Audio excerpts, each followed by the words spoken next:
चतुर्वदनो ब्रह्मा द्विबाहुरपरो हरिः अफाललोचनः शम्भुः भगवान् बादरायणः।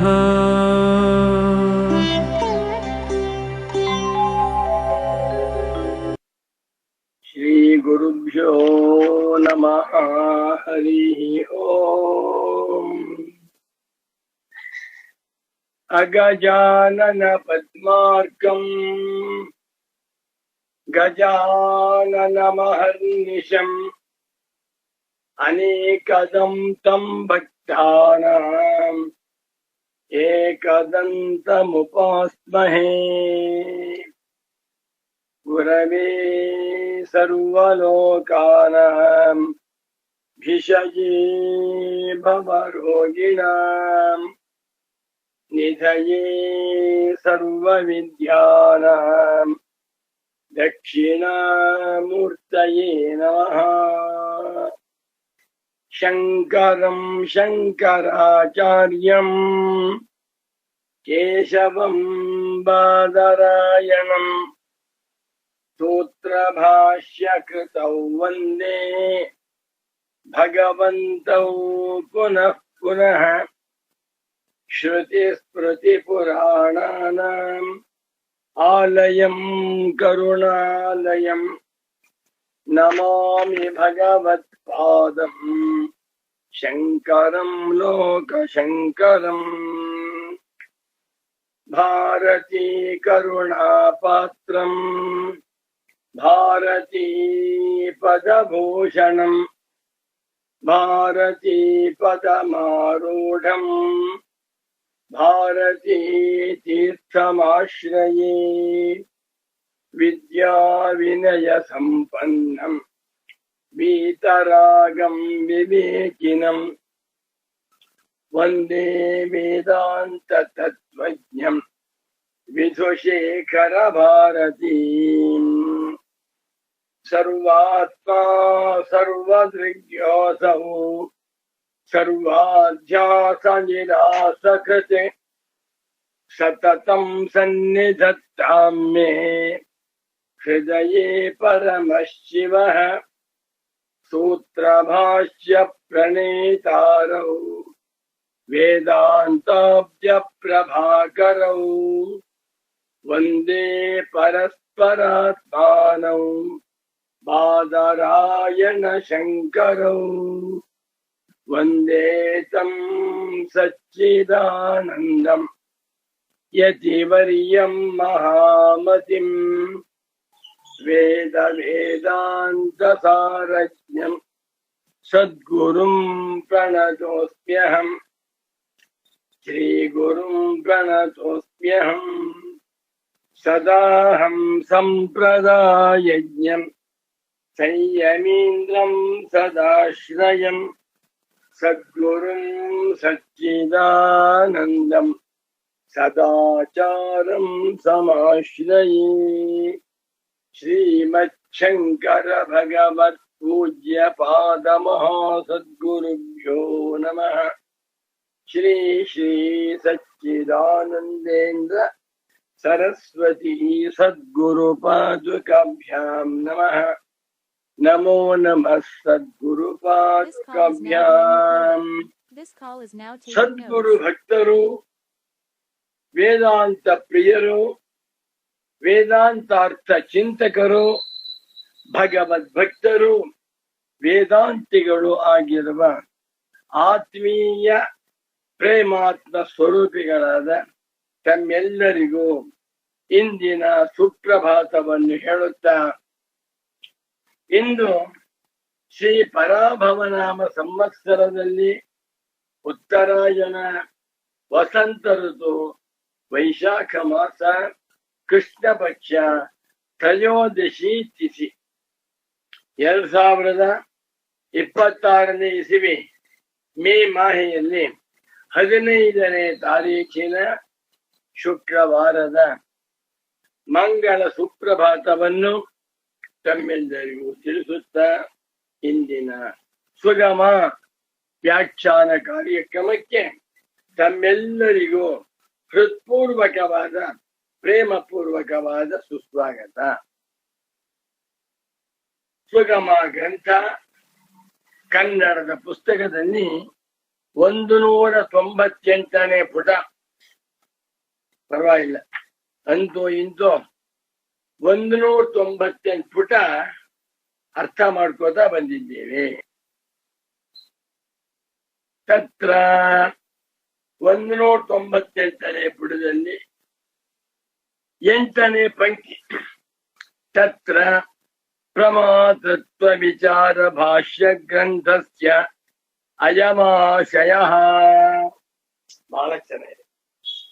ದೇಹೇಂದ್ರಿಯಾದಿಷು ಅಹಂ ಮಮಾಭಿಮಾನರಹಿತಸ್ಯ ಪ್ರಮಾತೃತ್ವಾನುಪಪತ್ತೌ ಪ್ರಮಾಣ ಪ್ರವೃತ್ತಿ ಏನ್ ಬಂದಿದ್ದಾರೆ.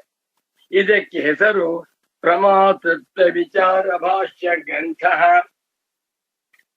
ಪ್ರಮಾತೃತ್ವವನ್ನ ವಿಚಾರ ಮಾಡುವಂತ ಭಾಷ್ಯ ಗ್ರಂಥ. ಪ್ರಮಾತೃತ್ವ ಅಂದರೇನು? ಆ ಪ್ರಮಾತೃತ್ವದ ಸ್ಥಾನಮಾನವೇನು? ಪ್ರಮಾತೃತ್ವ ಸಹಜವ ಅಥವಾ ಅವಿದ್ಯಾ ಕಲ್ಪಿತವ ಎನ್ನುವುದನ್ನ ವಿಚಾರ ಮಾಡುವ ಭಾಷ್ಯ ಭಾಗವಾದ್ದರಿಂದ ಇದು ಹೆಸರಾಯಿತು ಪ್ರಮಾತೃತ್ವ ವಿಚಾರ ಭಾಷ್ಯ ಗ್ರಂಥ. ಇದಕ್ಕೆ ಅಯಮಾಶಯ, ಇದು ತಾತ್ಪರ್ಯ. ಆಶಯ ಅಭಿಸಂಧಿ, ಅಭಿಪ್ರಾಯ, ತಾತ್ಪರ್ಯಂ ಎಲ್ಲವನ್ನೇ. ಅಯಮಾಶಯ ಶಂಕರ ಭಗವತ್ ಪೂಜ್ಯ ಪಾದಾಚಾರ್ಯರ ಮನಸ್ಸಿನಲ್ಲಿ ಇರುವಂತ ಅಭಿಪ್ರಾಯವಿದು. ಯಾವುದು? ಪ್ರಮಾತೃತ್ವಮೇವ ತಾವತ್ ದೇಹೇಂದ್ರಿಯಾದಿಷು ಅಹಂ ಮಮಾಭಿಮಾನ ಲಕ್ಷಣ ಅಧ್ಯಾಸ ವ್ಯಾಪ್ತಂ ಇತಿ ಸುಪ್ರಸಿದ್ಧಮೇತತೆ. ಪರಮ ಪೂಜ್ಯ ಶ್ರೀ ಶ್ರೀ ಶ್ರೀ ಸಚ್ಚಿದಾನಂದೇಂದ್ರ ಸರಸ್ವತಿ ಸ್ವಾಮೀಜಿಯವರು ಎಷ್ಟು ಸುಂದರವಾಗಿ, ಎಷ್ಟು ಬಂಧುರವಾಗಿ, ಎಷ್ಟು ಗಭೀರವಾಗಿ ವಿದ್ವತ್ತ ಪೂರ್ಣವಾದಂತಹ ವಾಕ್ಯವನ್ನ ಬರಿತಾ ಇದ್ದಾರೆ. ಪ್ರಮಾತೃತ್ವಮೇವ ತಾವತ್ ದೇಹೇಂದ್ರಿಯೇಷು ಅಹಂ ಮಮಾಭಿಮಾನ ಲಕ್ಷಣ ಅಧ್ಯಾಸ ವ್ಯಾಪ್ತಂ ಇತಿ ಸುಪ್ರಸಿದ್ಧಮೇತತೆ. ಪ್ರಮಾತೃತ್ವವೆಂಬುವುದೇ ಮೊದಲು ಪ್ರಮಾತೃತ್ವ, ಆಮೇಲೆ ಪ್ರಮಾಣ ಪ್ರವೃತ್ತಿ, ಅನಂತರ ವ್ಯವಹಾರ. ಈ ಪ್ರಮಾತೃತ್ವ ಎನ್ನುವುದೇ ತಾವತ್ತು ಮೊಟ್ಟ ಮೊದಲಿಗೆ ದೇಹೇಂದ್ರಿಯಾದಿಷು, ದೇಹ ಇಂದ್ರಿಯ ಇವುಗಳಲ್ಲಿ ಅಹಂ ಮಮಾಭಿಮಾನ ಲಕ್ಷಣ, ನಾನು ನನ್ನದು ಎನ್ನುವ ರೂಪವಾಗಿರುವ ಅಧ್ಯಾಸದಿಂದ ವ್ಯಾಪ್ತವಾಗಿದೆ. ಅಹಂ ಮಮೇತಿ ನೈಸರ್ಗಿಕೋಯಂ ಲೋಕ ವ್ಯವಹಾರ. ಅಹಂ ಮಮ ಈ ಅಭಿಮಾನವಿಲ್ಲದೆ ಹೋದರೆ ಅಂಥವನಿಗೆ ದೇಹೇಂದ್ರಿಯಾದಿಗಳಲ್ಲಿ ಪ್ರಮಾತೃತ್ವವೇ ಉಂಟಾಗಲಾರದು. ಆದ್ದರಿಂದ ಅಹಂ ಮಮಾಭಿಮಾನ ರೂಪವಾಗಿರುವ ಅಧ್ಯಾಸದಿಂದಲೇ ಪ್ರಮಾತೃತ್ವವು ತೋರುತ್ತಿದೆ. ಪ್ರಮಾತೃತ್ವ ಬಂತ, ಅದರ ಹಿಂಭಾಗದಲ್ಲಿ ಅಧ್ಯಾಸ ಕೂತ್ಕೊಳ್ಳಿ. ನಾನಿದೇನಪ್ಪ ಅನ್ನುತ್ತೆ. ಅಧ್ಯಾಸವಿಲ್ಲದೆ ಪ್ರಮಾತೃತ್ವವಿಲ್ಲ ಎನ್ನುವಂತಹದ್ದು ಸುಪ್ರಸಿದ್ಧಂ, ಲೋಕದಲ್ಲಿ ಪ್ರಸಿದ್ಧವಾಗಿದೆ. ವಿಚಾರಪರರಾದ ವಿಮರ್ಶಕರಾದ ವಿದ್ವಾಂಸರಿಗೆ ಗೊತ್ತಿದೆ. ಯತ್ರ ಯತ್ರ ಪ್ರಮಾತೃತ್ವಂ ತತ್ರ ತತ್ರ ಅಧ್ಯಾಸ ಪ್ರವೃತ್ತಿ ಪೂರ್ವಕತ್ವಂ. ಎಲ್ಲೆಲ್ಲಿ ಪ್ರಮಾತೃತ್ವ ಉಂಟೋ ಅಲ್ಲೆಲ್ಲ ಅಧ್ಯಾಸವಿದೆ ಎಂದು ಪ್ರಸಿದ್ಧವಾಗಿ. ತತಶ್ಚ ಅಧ್ಯಾಸದಿಂದ ಪ್ರಮಾತೃತ್ವ, ಆಮೇಲೆ ಪ್ರಮಾಣ, ಪ್ರಮೇಯ, ವ್ಯವಹಾರ, ಪ್ರಮಾಣಗಳನ್ನ ಬಳಸಿಕೊಂಡು ಪ್ರಮಾತ್ರವಾದವನು ಪ್ರಮೇಯ ವಸ್ತುಗಳನ್ನ ಅರಿತಾನೆ. ನಾನು ಶರೀರವನ್ನ ನಾನೆಂದು ಮಾಡಿಕೊಳ್ಳದೆ ಹೋದರೆ, ಇಂದ್ರಿಯ ಮನೋಬುದ್ಧಿಗಳನ್ನ ನನ್ನವು ಎಂದು ತಿಳಿದುಕೊಳ್ಳದೆ ಹೋದರೆ ನನಗೆ ಪ್ರಮಾತೃತ್ವವೇ ಇಲ್ಲ. ಏಕೆ ಬ್ರಹ್ಮಜ್ಞಾನಿಗೆ ಪ್ರಮಾತೃತ್ವವಿಲ್ಲ? ಏಕೆ ಬ್ರಹ್ಮಜ್ಞಾನಿಗೆ ಕರ್ತೃತ್ವ, ಜ್ಞಾತೃತ್ವ, ಭೋಕ್ತೃತ್ವವಿಲ್ಲ ಅಂದ್ರೆ ಅಧ್ಯಾಸವಿಲ್ಲ. ತಾನಲ್ಲದ, ತನಗಿಂತ ಭಿನ್ನವಾಗಿರುವ, ಜಡವಾಗಿರುವ, ಮಾಂಸ ಪಿಂಡಾತ್ಮಕವಾಗಿರುವ ದೇಹೇಂದ್ರಿಯಾದಿಗಳಲ್ಲಿ ನಾನು ಅಭಿಮಾನ ಮಾಡಿಕೊಂಡ ಪ್ರಮಾಣ ವ್ಯವಹಾರ. ಬ್ರಹ್ಮಜ್ಞಾನಿಗೆ ಈ ಪ್ರಮಾತೃತ್ವವೇ ಇಲ್ಲ. ಯಸ್ಯ ನಾಹಂಕೃತೋ ಭಾವಃ ಬುದ್ಧಿರ್ಯಸ್ಯ ನ ಲಿಪ್ಯತೆ. ನೋಡಿ, ಹತ್ವಾಪಿ ಸ ಇಮಾನ್ ಲೋಕಾನ್ ನ ಹಂತಿ ನ ನಿಬಧ್ಯತೆ. ಏನ್ ಭಗವಂತನ ವಾಣಿ! ಯಾವ ಮನುಷ್ಯನಿಗೆ ಈ ದೇಹದ ಮೇಲೆ ನಾನು ಎನ್ನುವ ಅಧ್ಯಾಸವಿಲ್ಲವೋ, ಇಂದ್ರಿಯಗಳಲ್ಲಿ ನನ್ನವು ಎನ್ನುವ ಅಧ್ಯಾಸವಿಲ್ಲವೋ, ಪುಣ್ಯ ಕರ್ಮಗಳನ್ನೇ ಮಾಡಿದರು, ಪಾಪ ಕರ್ಮಗಳನ್ನೇ ಮಾಡಿದರು, ಅದು ಅಂಟು ಅವನಿಗಿಲ್ಲ. ಮುಂದೋಗೋಣ. ತತಶ್ಚ, ಅನಂತರ ಪ್ರಮಾತೃತ್ವ ಉಂಟಾದ ಬಳಿಕ ನಾನು ಪ್ರಮಾತು ಎಂದು ತಿಳಿದುಕೊಂಡ ಮೇಲೆ ಪ್ರಮಾಣ, ಪ್ರಮೇಯ, ವ್ಯವಹಾರ. ಕಣ್ಣನ್ನ ಬಳಸಿ ರೂಪವನ್ನ ನೋಡುತ್ತೇನೆ, ಮನಸ್ಸನ್ನ ಬಳಸಿ ಸುಖ ದುಃಖ ಅರಿತಾ ಇದ್ದೆ. ಇದಕ್ಕೆಲ್ಲ ಮೂಲ ಯಾವುದು? ಪ್ರಮಾತೃತ್ವ. ಪ್ರಮಾತೃತ್ವ ಯಾತರಿಂದ ತೋರ್ತಾ ಇದೆ? ಅಧ್ಯಾಸದಿಂದ. ಅಧ್ಯಾಸಾಭಾವೇ ಪ್ರಮಾತೃತ್ವಾಭಾವ. ಒಂದು ಉದಾಹರಣೆ. ಒಂದು ಮಗು, 1 ವರ್ಷದ ಮಗು, ಆ ಮಗುವಿಗೆ ಅಧ್ಯಾಸ ಉಂಟಾ? ಇಲ್ಲ. ಆದ್ದರಿಂದ ಅಧ್ಯಾಸವಿಲ್ಲದ ಆ ಪುಟಾಣಿಯ ಮಗುವಿಗೆ ಪ್ರಮಾತೃತ್ವವಿಲ್ಲ, ಕರ್ತೃತ್ವವಿಲ್ಲ. ಏನೇ ಕೆಟ್ಟ ಕೆಲಸ ಮಾಡಿದ್ರೂ ಪಾಪವಿಲ್ಲ, ಒಳ್ಳೆ ಕೆಲಸ ಮಾಡಿದ್ರು ಅದಕ್ಕೆ ಪುಣ್ಯವಿಲ್ಲ. ಯಾಕೆ? ಪ್ರಮಾತೃತ್ವವಿಲ್ಲ. ಆ ಮಗು 1 ವರ್ಷದ ಮಗು ತೊಡೆ ಮೇಲೆ ಕೂತ್ಕೊಂಡಿದೆ. ಅಮ್ಮ ಗೌರಿ ಪೂಜೆ ಮಾಡ್ತಾ ಇದ್ದಾಳೆ. ರೇಷ್ಮೆ ಸೀರೆ ಉಟ್ಕೊಂಡು ಮಡಿಯಲ್ಲಿ ಭಕ್ತಿಯಿಂದ ಓಂ ಬ್ರಾಹ್ಮ್ಯೈ ನಮಃ, ಓಂ ಮಾಹೇಶ್ವರ್ಯೈ ನಮಃ, ಓಂ ಕೌಮಾರ್ಯೈ ನಮಃ ಪೂಜೆ ಮಾಡ್ತಾ ಇದ್ದಾರೆ. ಆ ಮಗು ಅಮ್ಮನ ರೇಷ್ಮೆಯ ಸೀರೆಯ ಮೇಲೆ ಮಲಮೂತ್ರ ಮಾಡೋಣ. ಅದು ದೇವಸ್ಥಾನದ ಗರ್ಭಗುಡಿ. ಆ ಮಗುವಿಗೆ ಅದರಿಂದ ಪಾಪ ಉಂಟಾ? ಇಲ್ಲ. ಯಾಕೆ? ಪ್ರಮಾತೃತ್ವವೇ ಇಲ್ಲ. ಇನ್ನು ಆ ಮಗು ಅಮ್ಮನ ಜೊತೆಯಲ್ಲಿ ಹೂವ ತಗೊಂಡು ದೇವರಿಗೆ ಎಸಿಟ್ಟು ಹೂವನ್ನ, ಗೊತ್ತಿಲ್ಲ ಪಾಪ, ಅಮ್ಮ ಪೂಜೆ ಮಾಡ್ತಾ ಇದ್ದಾಳೆ, ಆ ಮಗುವಿಗೆ ಸ್ವಲ್ಪ ಬುದ್ಧಿ ಬಂದಿದೆ, ಹೂವನ್ನ ಹಾಕಿ ಪುಣ್ಯ ಬಂತ? ಜ್ಞಾಪಕ ಇಟ್ಕೊಳ್ಳಿ. ಪ್ರಮಾತೃತ್ವವೇ ಮನುಷ್ಯನಿಗೆ ಮಾರಕ. ಪ್ರಮಾತೃತ್ವಕ್ಕೆ ಕಾರಣವೇ ಅಧ್ಯಾಸ. ಅಧ್ಯಾಸರಹಿತನಾಗಿರುವ ಬ್ರಹ್ಮಜ್ಞಾನಿಗೆ ಪ್ರಮಾತೃತ್ವವಿಲ್ಲದ್ದರಿಂದ ಪ್ರಮಾಣ, ಪ್ರಮೇಯ, ವ್ಯವಹಾರ ಯಾವುದೂ ಇಲ್ಲ. ಎಷ್ಟು ಆಳವಾದ ವಿಚಾರ ಇದೆ. ಅಧ್ಯಾಸ ವ್ಯಾಪ್ತ ಪ್ರಮಾತೃತ್ವ ಪ್ರತಿಬದ್ಧತ್ವಾತ್ ಪ್ರಮಾಣ ಪ್ರವೃತ್ತೇ ಇತಿ ಸಚ್ಚಿದಾನಂದೇಂದ್ರ ಸರಸ್ವತಿ ಸದ್ಗುರುಗಳ ವಾಣಿ ಅಮೃತವಾಣಿ, ಸುಂದರ ವಾಣಿ. ಮುಮುಕ್ಷುಗಳಿಗೆ ಇದೊಂದು ಏನೇಳ, ಇದನ್ನ ಸಂಜೀವಿನಿ ವಾಣಿ. ಅಧ್ಯಾಸ ವ್ಯಾಪ್ತ, ಅಧ್ಯಾಸದಿಂದ ವ್ಯಾಪಿಸಲ್ಪಟ್ಟಂತ ಪ್ರಮಾತೃತ್ವದಿಂದ ಪ್ರತಿಬದ್ಧವಾಗಿದೆ ಪ್ರಮಾಣ ಅರ್ಥ ಇದೆ. ಮನುಷ್ಯರು ಏನೇ ಪ್ರಮಾಣ ವ್ಯವಹಾರ ಮಾಡುತ್ತಿದ್ದರೋ ಅದರ ಹಿಂದುಗಡೆಯಲ್ಲಿ ಪ್ರಮಾತೃತ್ವ ಉಂಟು, ಅದರ ಹಿಂದುಗಡೆಯಲ್ಲಿ ಅಧ್ಯಾಸವಿದೆ. ಇದು ಗೊತ್ತಾಗಲ್ಲ ನಮಗೆ. ಈ ಪ್ರಪಂಚದಲ್ಲಿ ಮನುಷ್ಯನು ಏನೇ ವ್ಯವಹಾರ ಮಾಡುತ್ತಿದ್ದರೂ ಅದರ ಹಿಂಬದಿಯಲ್ಲಿ ಏನಿದೆ? ಹಣ. ಹೌದಾ? ಹಣಕ್ಕಾಗಿ ಉಪನ್ಯಾಸ, ಹಣಕ್ಕಾಗಿ ಗ್ರಂಥ ರಚನೆ ನಾನ್ ಮಾಡ್ತಾ ಇಲ್ಲ. ಉದಾಹರಣೆ ಕೊಟ್ಟೆ. ಹಣಕ್ಕಾಗಿ ವೈದ್ಯ ವೃತ್ತಿ, ಹಣಕ್ಕಾಗಿ ವೇದ ಮಂತ್ರ, ಹಣಕ್ಕಾಗಿ ಎಲ್ಲವ. ಹೌದಾ? ಯೋಚನೆ ಮಾಡಿ. ಹಣ ಕೊಡುದಿಲ್ಲ, ಸಂಬಳ ಇಲ್ಲ, ಯಾರು ಕೆಲಸ ಮಾಡ್ತಾರೆ? IT ಕಂಪನಿಗಳಲ್ಲಿ ಬಹಳ ಕಷ್ಟಪಡ್ತಾರೆ. ಹಗಲು ರಾತ್ರಿ ಎನ್ನದೆ, ಅಮಾವಾಸ್ಯ ಸಂಕ್ರಮಣ ಎನ್ನದೆ, ಭಾನುವಾರ ಶನಿವಾರ ಅನ್ನದೆ ತುಂಬಾ ಕಷ್ಟಪಡ್ತಾರೆ. ಯಾಕೆ? ಪುಣ್ಯ ಬರುತ್ತದೆ ಅಂತ ಅಲ್ಲ, ಸಂಬಳ.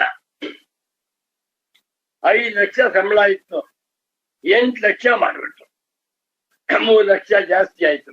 ಅಷ್ಟು ಕೆಲಸ ಮಾಡ್ಬೇಕು. ಹೌದಾ? ಇವತ್ತಿನ ಪ್ರಪಂಚದಲ್ಲಿ 1 ಲಕ್ಷ ಪ್ರೊಫೆಷನ್ಸ್ ಇದೆ. ಆ 1 ಲಕ್ಷ ಪ್ರೊಫೆಷನ್ಸ್ ಹಿಂದೆ ಏನಿದೆ? ಹಣ. ಬಾ, ಅದೇ ರೀತಿಯಲ್ಲಿ 14 ಲೋಕಗಳಲ್ಲಿರುವ ಎಲ್ಲ ಮಾನವರು, ಎಲ್ಲ ದೇವತೆಗಳು, ಎಲ್ಲ ರಾಕ್ಷಸರು ಮಾಡುತ್ತಿರುವ ಎಲ್ಲ ವ್ಯವಹಾರಗಳ ಹಿಂದೆ ಪ್ರಮಾತೃತ್ವ ಉಂಟು. ಆ ಪ್ರಮಾತೃತ್ವದ ಹಿಂದೆ ಅಧ್ಯಾಸವಿದೆ. ಅಧ್ಯಾಸ ಭಾವೇ ಪ್ರಮಾತೃತ್ವ ಭಾವ, ಅಧ್ಯಾಸಾಭಾವೇ ಪ್ರಮಾತೃತ್ವ ಭಾವ ಎನ್ನುವುದು ತಾತ್ಪರ್ಯ. ಪಶು ವ್ಯವಹಾರ ಭಾಷ್ಯಸ್ಯ ಚ ಅಯಂ ಅಭಿಸಂಧಿ. ಮೇಲ್ ಬರೆದ್ರು ಗುರುಗಳು ಏನಂತ? ಆಶಯ ಪುಲ್ಲಿಂಗ, ಅಭಿಸಂಧಿ ಇನ್ನು ಎರಡನೇದು ಪಶ್ವಾದಿಭಿಶ್ಚ ವಿಶೇಷಾತ್.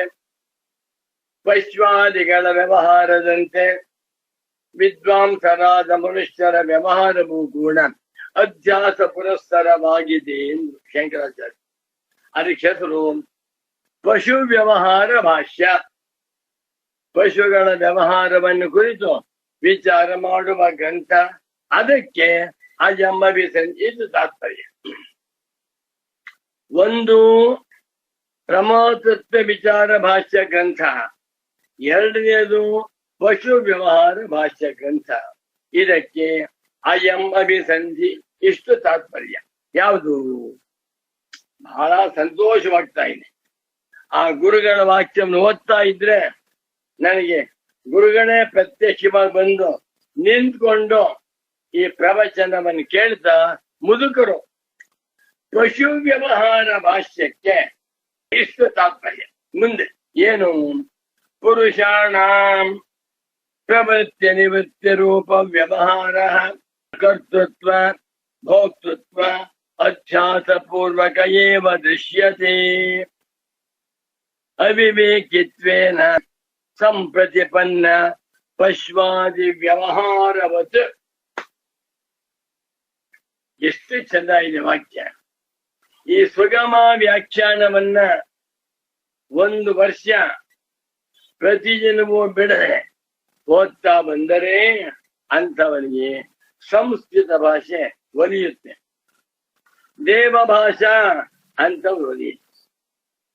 ಒಂದು ಪುಸ್ತಕ ಬರೆದಿದ್ದೇನೆ ನಾನು, ಗೀರ್ವಾಣ ಭಾರತಿ. ನೋಡಿ,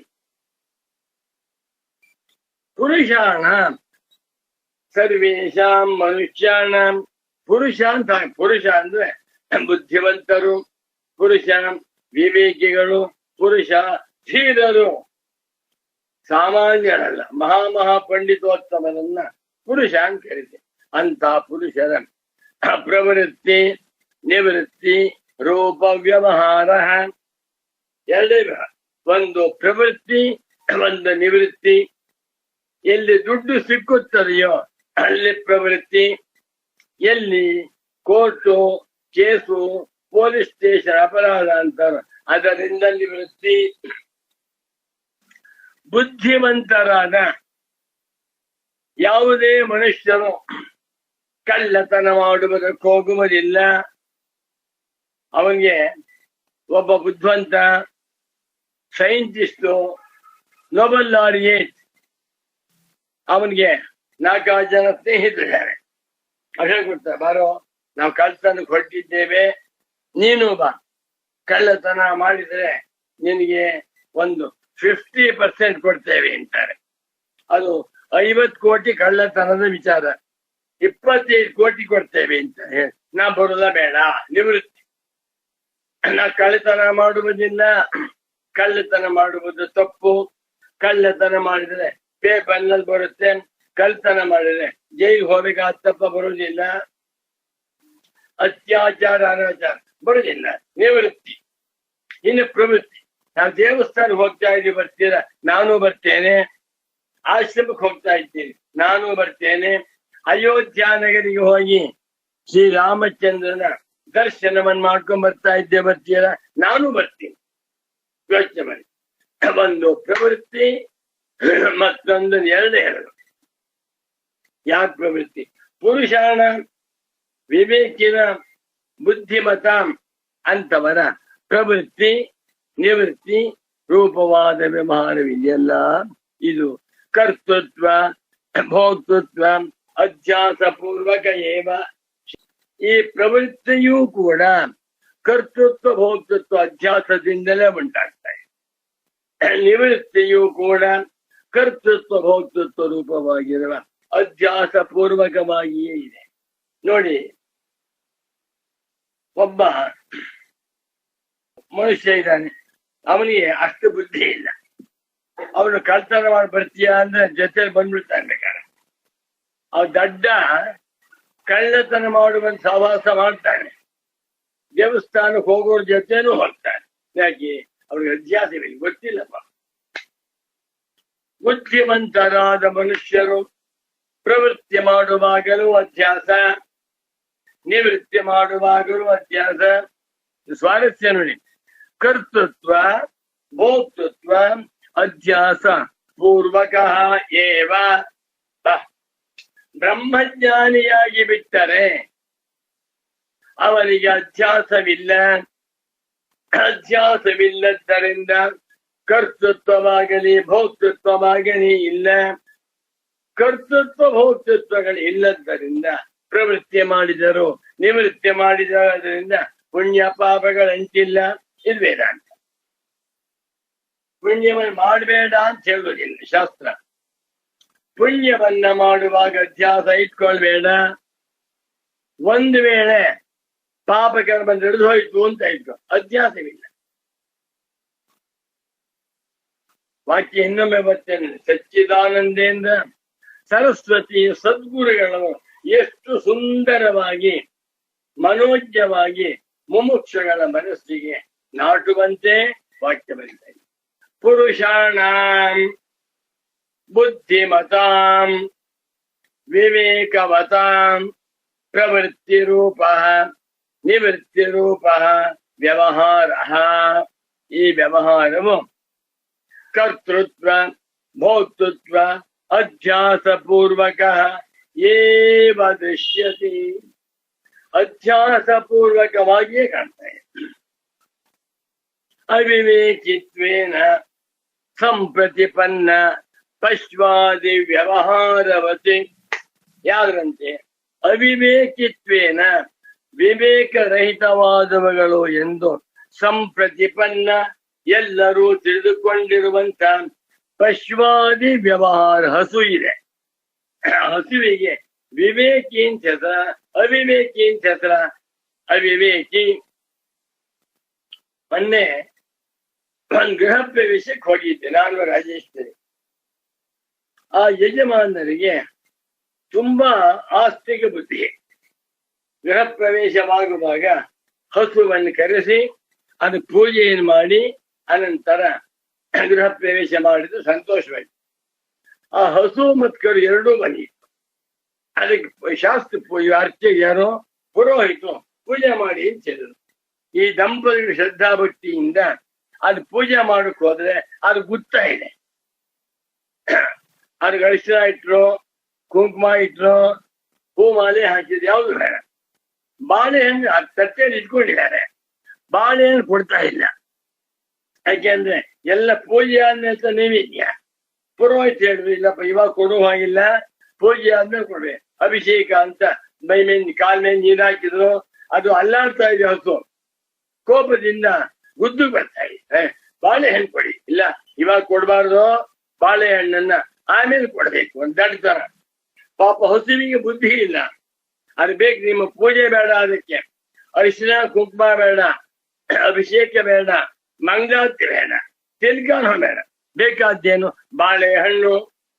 ನನ್ನ ದೃಷ್ಟಿಯಲ್ಲಿ ಆ ಹಸು ಸಂತೋಷ ಪಡಿಸ್ಬೇಕಾದ್ರೆ ಮೊಟ್ಟ ಮೊದಲು ಅಕ್ಕಿ, ಬಾಳೆಹಣ್ಣು, ಬೆಲ್ಲ ಎಲ್ಲವನ್ನೂ ಕೊಟ್ಬಿಡಿ, ಆಮೇಲೆ ಪೂಜೆ ಮಾಡಿ. ಪಾಪ ಹಸುವಿಗೆ ವಿವೇಕವಿಲ್ಲ.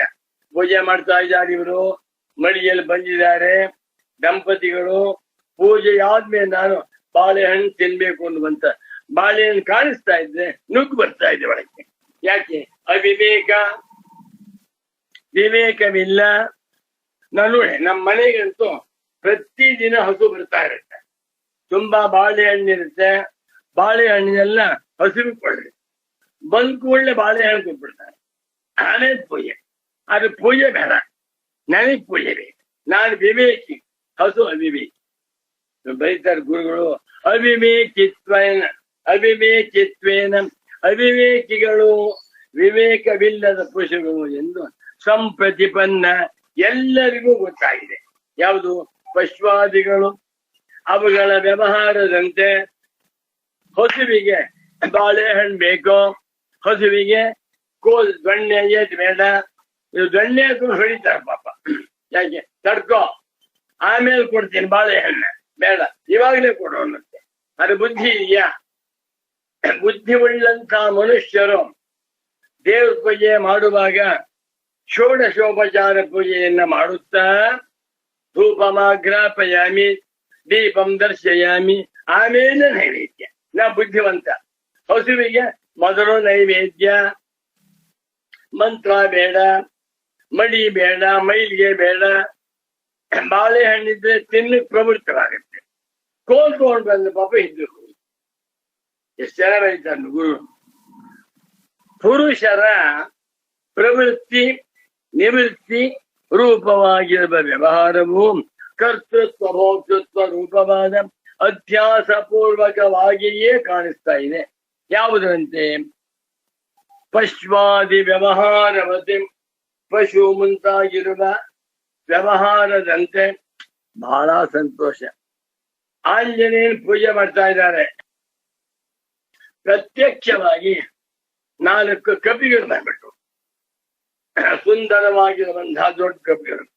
ಆ ಕಪಿಗಳಿಗೆ ನೀವು ಪೂಜೆ ಮಾಡಕ್ ಹೋದ್ರೆ ಕಚ್ಚುತ್ತೆ. ಆ ಕಪಿಗಳಿಗೆ ಏನ್ ಬೇಕು? ಬಾಳೆಹಣ್ಣು ಕೈಲಿ ಇಟ್ಕೊಂಡಿದ್ದೀರಾ, ಅದನ್ನು ಕೊಟ್ಬಿಡಿ. ಅವಿವೇಕಿಗಳು ಬಂದಿರುವಂತಹ ಕಪಿಗಳಿಗೆ ಬಾಳೆಹಣ್ಣು ಕೊಟ್ಟು ತುಂಬಾ ಸಂತೋಷವಾಗತ್ತೆ.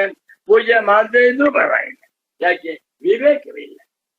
ನೋಡಿ, ಅವಿವೇಕಿಗಳಾಗಿರುವ ವಿವೇಕರಹಿತವಾದ ಪಶುಗಳ ವ್ಯವಹಾರದಂತೆ ತುಂಬಾ ಬುದ್ಧಿವಂತರ ವ್ಯವಹಾರವೂ ಕೂಡ ಅಧ್ಯಾಸ ಪುರಸ್ಕರವಾಗಿರುತ್ತದೆ ಎಂದು ಇಷ್ಟು ಮಾತ್ರ ತಾತ್ಪರ್ಯ. ಎತ್ತು, ಕನ್ನಡದ ಎತ್ತು ಅಲ್ಲ, ಸಂಸ್ಕೃತದ ಯತ್ ತು. ಯತ್ ಪುನಃ ವ್ಯುತ್ಪನ್ನ ಚಿತ್ತತ್ವಂ ಪುರುಷಾಣಾಂ ತಸ್ಯ ವ್ಯವಹಾರ ಸಮಯೇ ಅನುಪಯೋಗಾತ್ ಅನುಭೂತಸ್ಯ ಅಧ್ಯಾಸ ಪೂರ್ವಕತ್ವಸ್ಯ ನ ಸತಿ ಅಪವಾದಕರಂ ಇತಿ. ಏನ್ ಬರೀತಾರೆ ಗುರುಗಳು? ಸಚ್ಚಿದಾನಂದೇಂದ್ರ ಸರಸ್ವತಿ ಸ್ವಾಮಿಗಳವರು 20ನೇ ಶತಮಾನದ ಕನ್ನಡ ಶಂಕರರು ಎನ್ನುವುದರಲ್ಲಿ ನನ್ನ ಅಭಿಪ್ರಾಯದಲ್ಲಿ ಎಳ್ಳಷ್ಟು ಸಂಶಯವಿಲ್ಲ. ಶಂಕರ ಅಂದ ಅರ್ಥವೇನು? ಶಂಕರ ಭಗವತ್ ಪೂಜ್ಯ ಪಾದಾಚಾರ್ಯರು ಬರೆದಿರುವಂತ ಸಂಸ್ಕೃತ ಗ್ರಂಥಗಳನ್ನ ಕನ್ನಡಕ್ಕೆ ಮಾಡಿದ್ದಾರೆ. ಅಧ್ಯಾಸ ಭಾಷ್ಯವನ್ನ ಎಷ್ಟು ಚೆನ್ನಾಗಿ ಮನೋಜ್ಞವಾಗಿ ವಿವರಿಸ್ತಾ ಇದ್ದಾನೆ. ಇನ್ನೊಂದು ಪಾಯಿಂಟ್ ಇವಾಗ, ವ್ಯುತ್ಪನ್ನ ಚಿತ್ತತ್ವಂ ಪುರುಷಾಣ.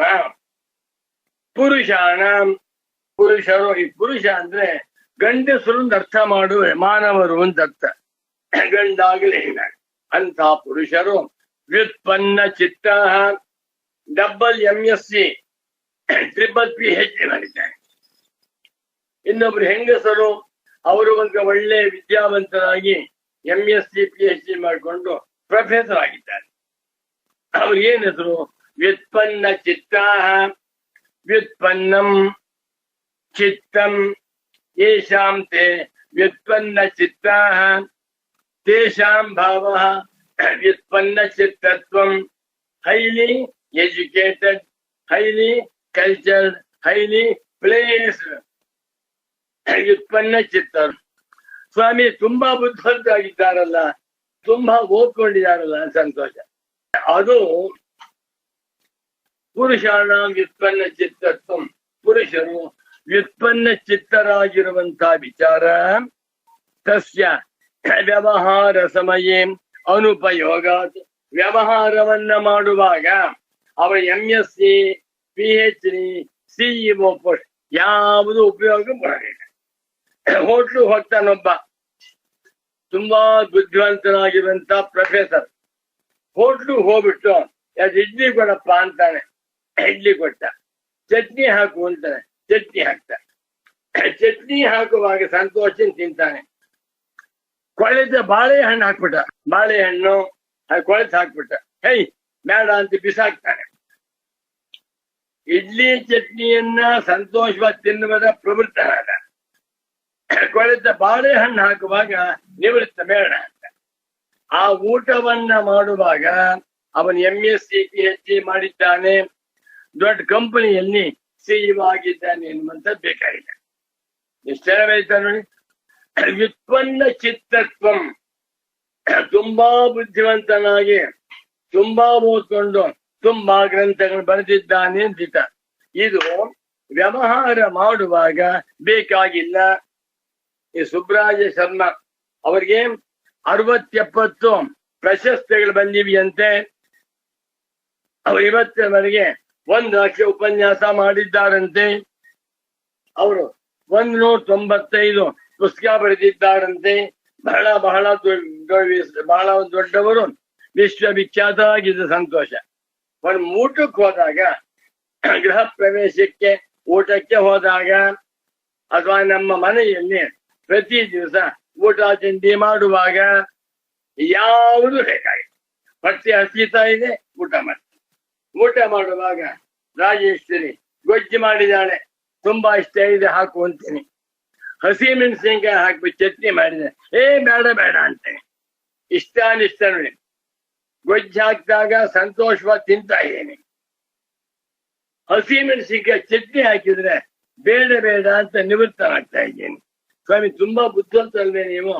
ತುಂಬಾ ಪುಸ್ತಕ ಬರೆದಿದ್ದೀರಲ್ಲ, ಅದು ಇಲ್ಲಿ ಬೇಕಾಗಿಲ್ಲ. ವ್ಯವಹಾರದಲ್ಲಿ ಅವನ ಬುದ್ಧಿಮತ್ವ, ಅವನ ಪಾಂಡಿತ್ಯ, ಅವನ ಸರ್ಟಿಫಿಕೇಟ್ ಯಾವುದು ಕೂಡ ಉಪಯೋಗವಾಗುತ್ತಿಲ್ಲ. ಒಂದು ಉದಾಹರಣೆ, 4 ಜನ ದೊಡ್ಡ ಸೈಂಟಿಸ್ಟು, ಇನ್ನು 4 ಜನ ಸ್ನೇಹಿತರು, ಅದು ರೈತರು ಓದಿಲ್ಲ. 4 ಜನ ರೈತರು, 4 ಜನ ಸೈಂಟಿಸ್ಟು, ಎಲ್ಲ ಫ್ರೆಂಡ್ಸು ಸೇರ್ಕೊಂಡು ಹೋಟ್ಲಿಗೆ ಹೋಗಿದ್ದಾರೆ. ಹೋಟ್ಲು ಹೋದಾಗ ಎಲ್ಲರೂ ಕೂಡ ಇಡ್ಲಿ, ವಡೆ, ಸಾಂಬಾರ್ ತಿಂತಾ ಇದ್ದಾರೆ. ಇವನು ತಿಂತಾ ಇದ್ದಾರೆ. ಸಾಂಬಾರ್ಗೆ ಜಾಸ್ತಿ ಉಪ್ಪು ಹಾಕ್ಬಿಟ್ಟಿದ್ದಾನೆ. ನಂಗೆ ಬೇಡಪ್ಪ ಸೇರಲ್ಲ ಅಂತ ಸೈಂಟಿಸ್ಟ್.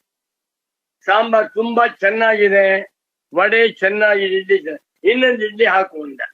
ಏನ್ ಸ್ವಾಮಿ, ಈ ತುಂಬಾ ವಿದ್ವಾಂಸರು ಇಂಥ ಕಾಲೇಜಿನಲ್ಲಿ ಪ್ರೊಫೆಸರ್ ಆಗಿದ್ದಲ್ಲಿ ಇರ್ಬೋದಪ್ಪ, ಅದನ್ನ ಇಲ್ಲಿ ತರಬೇಡ.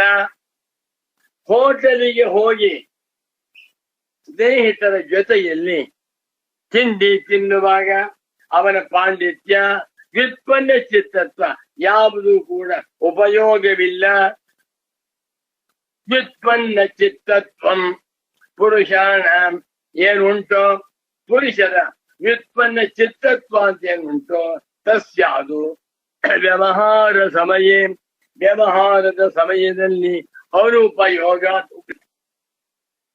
ಅವನು ಕೂಡ ಇಷ್ಟ ವಿಷಯೇ ಪ್ರವರ್ತತೆ ಅನಿಷ್ಟ ವಿಷಯಾತು ನಿವರ್ತತೆ. ಯಾಕೆ? ಅಧ್ಯಾಸದಿಂದ. ಎಷ್ಟು ಜನ ಇದ್ರಲ್ಲಿ. ಇನ್ನೊಂದು ಉದಾಹರಣೆಗಳನ್ನ, ಒಬ್ಬ ಬಹಳ ದೊಡ್ಡ ವ್ಯಕ್ತಿ, ಪ್ರಸಿದ್ಧನಾಗಿರುವ ಮಹಾತ್ಮನಲ್ಲ, ವಿದ್ವಾಂಸ, ರಸ್ತೆಯಲ್ಲಿ ಹೋಗ್ತಾ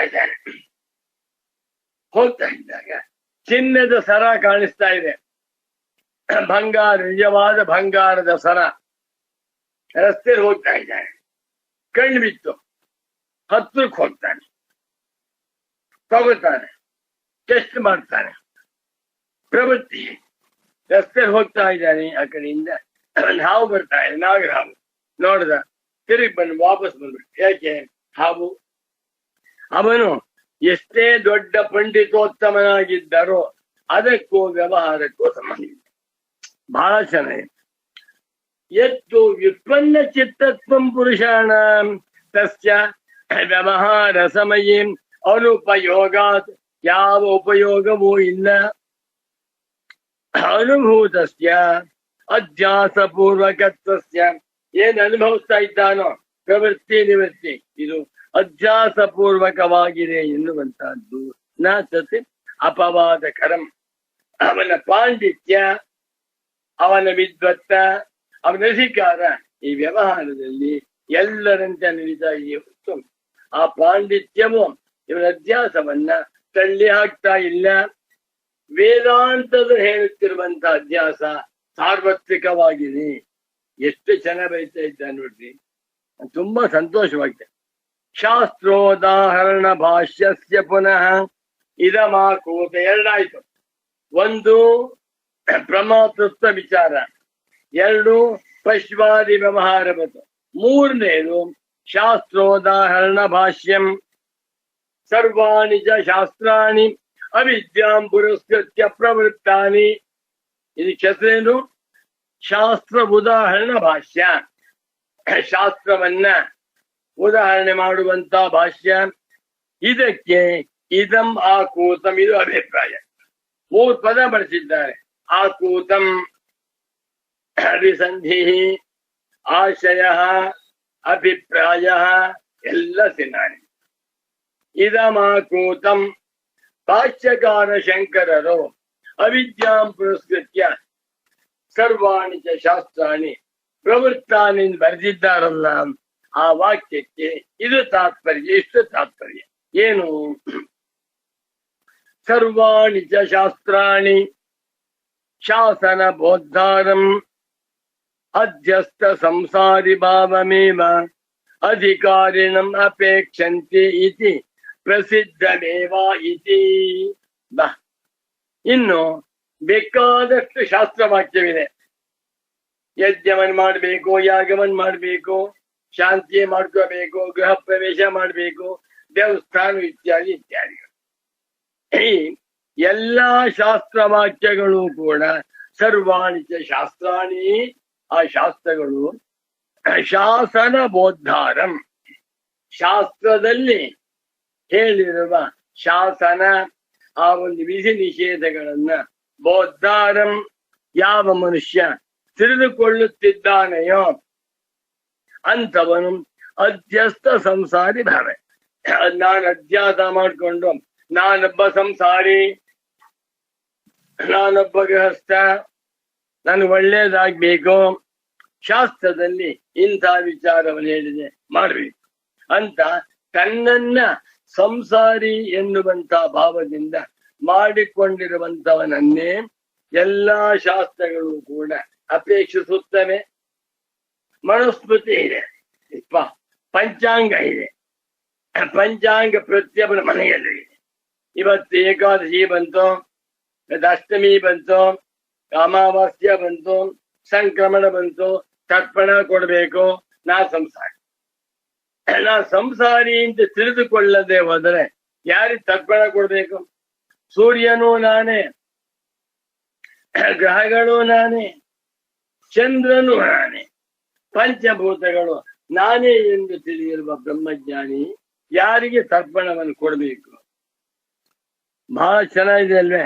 ಸರ್ವಾಣಿ ಚ ಶಾಸ್ತ್ರಾಣಿ, ಎಲ್ಲ ಶಾಸ್ತ್ರಗಳು ಕೂಡ ಶಾಸನ ಬೋದ್ಧಾರಂ, ಆ ಶಾಸ್ತ್ರವನ್ನ ಅರಿತುಕೊಳ್ಳುತ್ತಿದ್ದಾನಲ್ಲ ಅಂಥವನನ್ನ ಅಧ್ಯಸ್ತ ಸಂಸಾರಿ ಭಾವಂ, ನಾನೊಬ್ಬ ಸಂಸಾರಿ, ನಾನೊಬ್ಬ ಮನುಷ್ಯ ಮಾಡ್ಕೊಂಡಿದ್ದಾನಲ್ಲ ಅಂಥವನನ್ನೇ ಕುರಿತು ಅಧಿಕಾರಿ ಎಂದು ಅಪೇಕ್ಷಂತೆ ಅಪೇಕ್ಷಿಸುತ್ತವೆ ಎನ್ನುವಂತಹದ್ದು ಲೋಕದಲ್ಲಿ ಪ್ರಸಿದ್ಧವಾಗಿದೆ.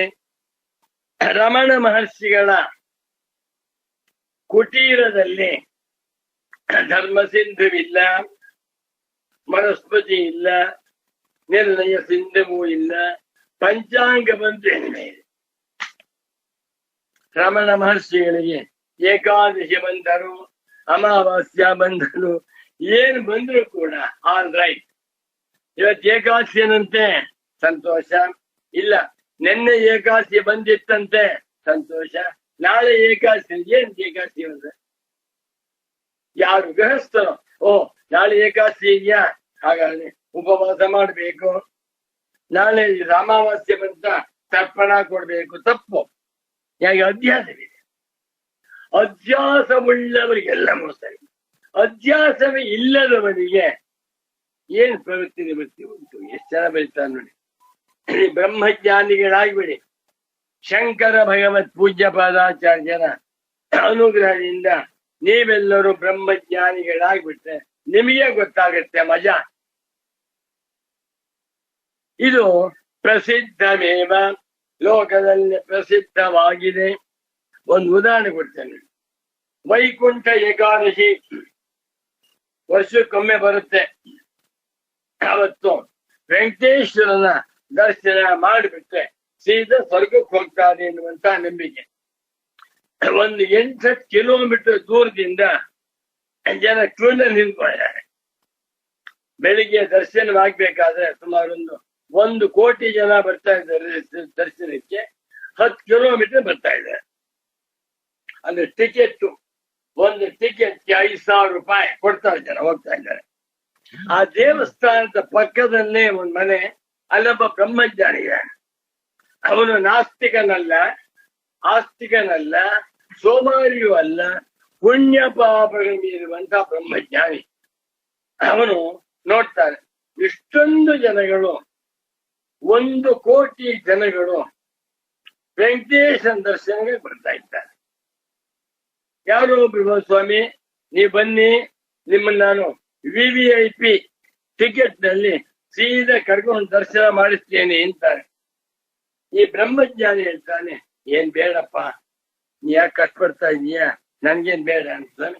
ಫ್ರೀ ದರ್ಶನ ನಿಮಗೆ ಬೇಡ, ಕೋಪ ಇಲ್ಲ, ಸಾಕು.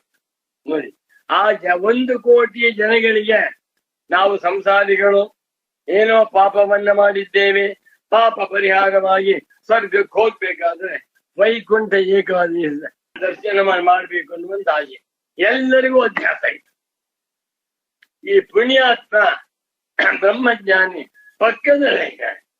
ಹೆಂಡತಿ ಹೇಳ್ತಾಳೆ, ನಾವು ಹೋಗ್ಬಾರ್ಣ ಬನ್ರಿ, ನೀನ್ ಹೋಗ್ಬಾರಮ್ಮ, ಬೇಕಾದ್ರೆ ದುಡ್ಡು ಕೊಡ್ತೀನಿ, ತಗ 5,000 ರೂಪಾಯಿ ತಗೋ, ಟಿಕೆಟ್ ಹೋಗ, ನಾನೇನ್ ಬರುದಿಲ್ಲ ಅಂತ.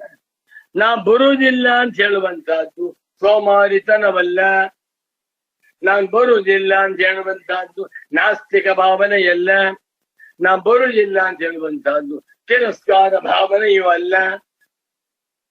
ಏನ್ ಪುಣ್ಯ ಸಿಗುತ್ತೆ? ಪುಣ್ಯ ಬೇಡ. ಸ್ವರ್ಗಕ್ಕೆ ಹೋಗ್ತಾರೆ, ಸ್ವರ್ಗವೂ ಬೇಡ. ಯೋಚನೆ ಮಾಡಿ. ಇದು ಅಧ್ಯಾಸ ಮಾತ್ರದ ಮಹತ್ವ. ಸರ್ವಾಣಿ ಚ ಶಾಸ್ತ್ರಾಣಿ, ಸಾವಿರಾರು ಶಾಸ್ತ್ರಗಳಿವೆ. ಎಲ್ಲಾ ಶಾಸ್ತ್ರಗಳು ಕೂಡ ಶಾಸನಾವಬೋಧಾರಂ, ಆ ಶಾಸನವನ್ನ ತಿಳ್ಕೊಳ್ಬೇಕು ಅಂತ ಹೊರಟಿದ್ದಾನಲ್ಲ ಅವನು ಅಧ್ಯಾಸವುಳ್ಳಂತ ಸಂಸಾರಿ, ಅಧಿಕಾರಿ ಎಂದು ಶಾಸ್ತ್ರ ಹೇಳ್ತಾ ಇದೆ. ತದೇವಂ, ಒಟ್ಟಿನಲ್ಲಿ ಅಂತೂ ಹೀಗೆ ನಮ್ಗನ್ಸುತ್ತೆ, ಇಂಥ ಮನುಷ್ಯ ಪ್ರಪಂಚದಲ್ಲಿ ಸಿಕ್ಕಬಹುದ? ಎಂಥ ಮನುಷ್ಯ?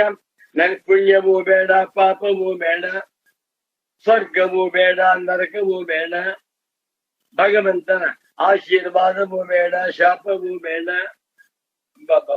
ಪ್ರವೃತ್ತಿಯೂ ಬೇಡ, ನಿವೃತ್ತಿ ಬೇಡ ಎಂದು ತಿಳಿದುಕೊಂಡಿರುವಂತ ಮನುಷ್ಯ ಇದ್ದಾರೆ, ಯಾರು ಅಂತ ನಮಗೆ ಗೊತ್ತಾಗಲ್ಲ. ನಾವು ಅರ್ಥ ಮಾಡಿ ನೋಡಿ ಅರ್ಥ ಮಾಡ್ಕೋಬೇಕಷ್ಟೆ. ಅವನೇ ಆತ್ಮಜ್ಞಾನಿ, ಅವನಿಗೆ ಅಧ್ಯಾಸವಿಲ್ಲ.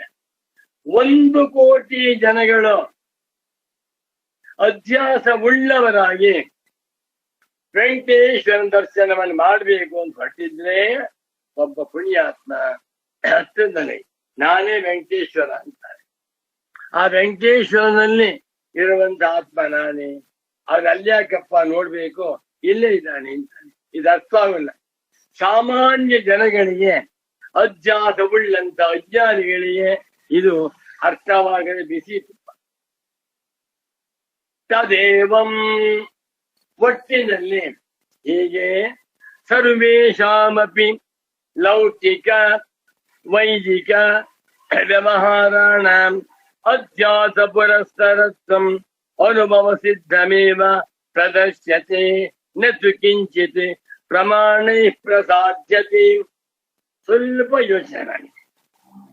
ಇಷ್ಟು ಸುಂದರವಾಗಿ, ಇಷ್ಟು ಧೈರ್ಯವಾಗಿ, ಇಷ್ಟು ಸುಸ್ಪಷ್ಟವಾಗಿ ಅಧ್ಯಾಸ ಭಾಷ್ಯಕ್ಕೆ ಅರ್ಥವನ್ನ ಬರೆಯುತ್ತಿರುವಂತ ಸಚ್ಚಿದಾನಂದೇಂದ್ರ ಸರಸ್ವತಿ ಸ್ವಾಮೀಜಿಯವರ ನಿಜ ಸ್ವರೂಪವೇನು? ಮಡಿ ಅಂತ ಹಾರಾಡ್ತಾ ಇದ್ನು, ಅದು ಬೇರೆ. ನಿಜ ಸ್ವರೂಪ ಏನ್ ಬರೆದಿದ್ದಾರೋ ಅದೇ ಅವರ ನಿಜ ಸ್ವರೂಪ.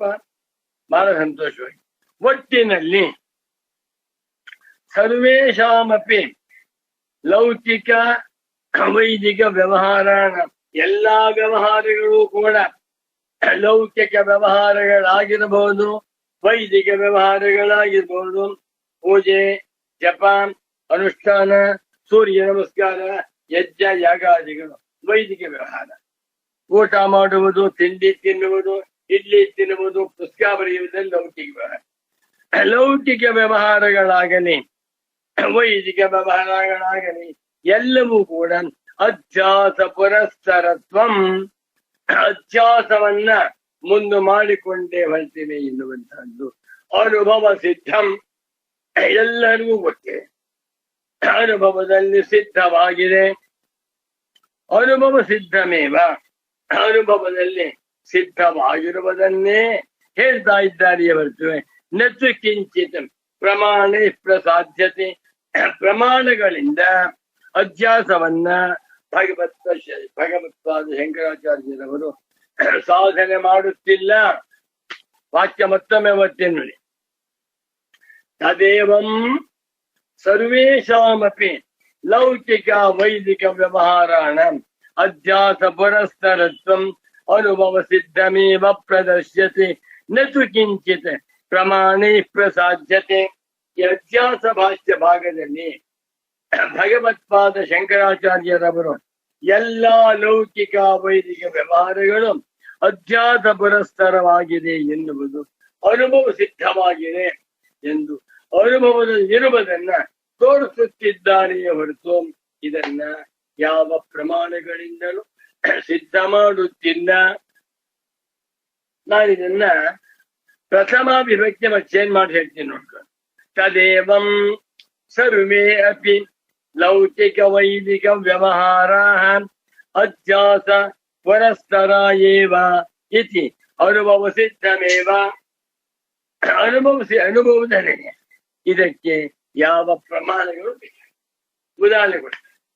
ಬಾಯಾರಿಕೆ ಆಗ್ತಾ ಇದೆ, ಪಾನ್ಕ ಕುಡ್ದ, ಬಾಯಾರಿಕೆ ಹೋಯ್ತು, ಅದಕ್ಕೆ ಐಸ್ ಹಾಕ್ಬಿಟ್ಟಿದ್ರು, ಪಾನ್ಕ ಚೆನ್ನಾಗಿ ಕುಡ್ದ, ಗಂಟ್ಲು ಕೂತ್ಬಿಡ್ತು.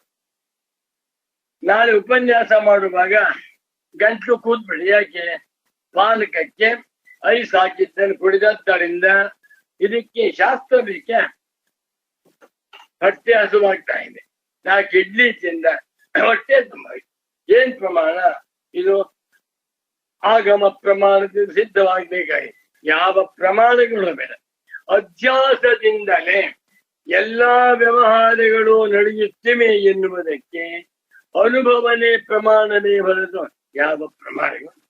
ಇದನ್ನು ಅರ್ಥ ಮಾಡಿಕೊಳ್ಳದೆ ಕೆಲವು ಮಹಾತ್ಮರು, ಶಂಕರ ಭಗವತ್ ಪೂಜ್ಯಪಾದಾಚಾರ್ಯರು ಅಧ್ಯಾಸವನ್ನ ಅನುಮಾನ ಪ್ರಮಾಣದಿಂದಲೂ ಅರ್ಥಾಪತ್ಯ ಪ್ರಮಾಣದಿಂದಲೂ ಆಗಮ ಪ್ರಮಾಣದಿಂದಲೂ ಸಿದ್ಧ ಮಾಡಿದ್ದಾರೆ ಅಂತ ಅರ್ಥ ಮಾಡಿದ್ದಾರೆ, ಅದು ಸರಿಯಲ್ಲ.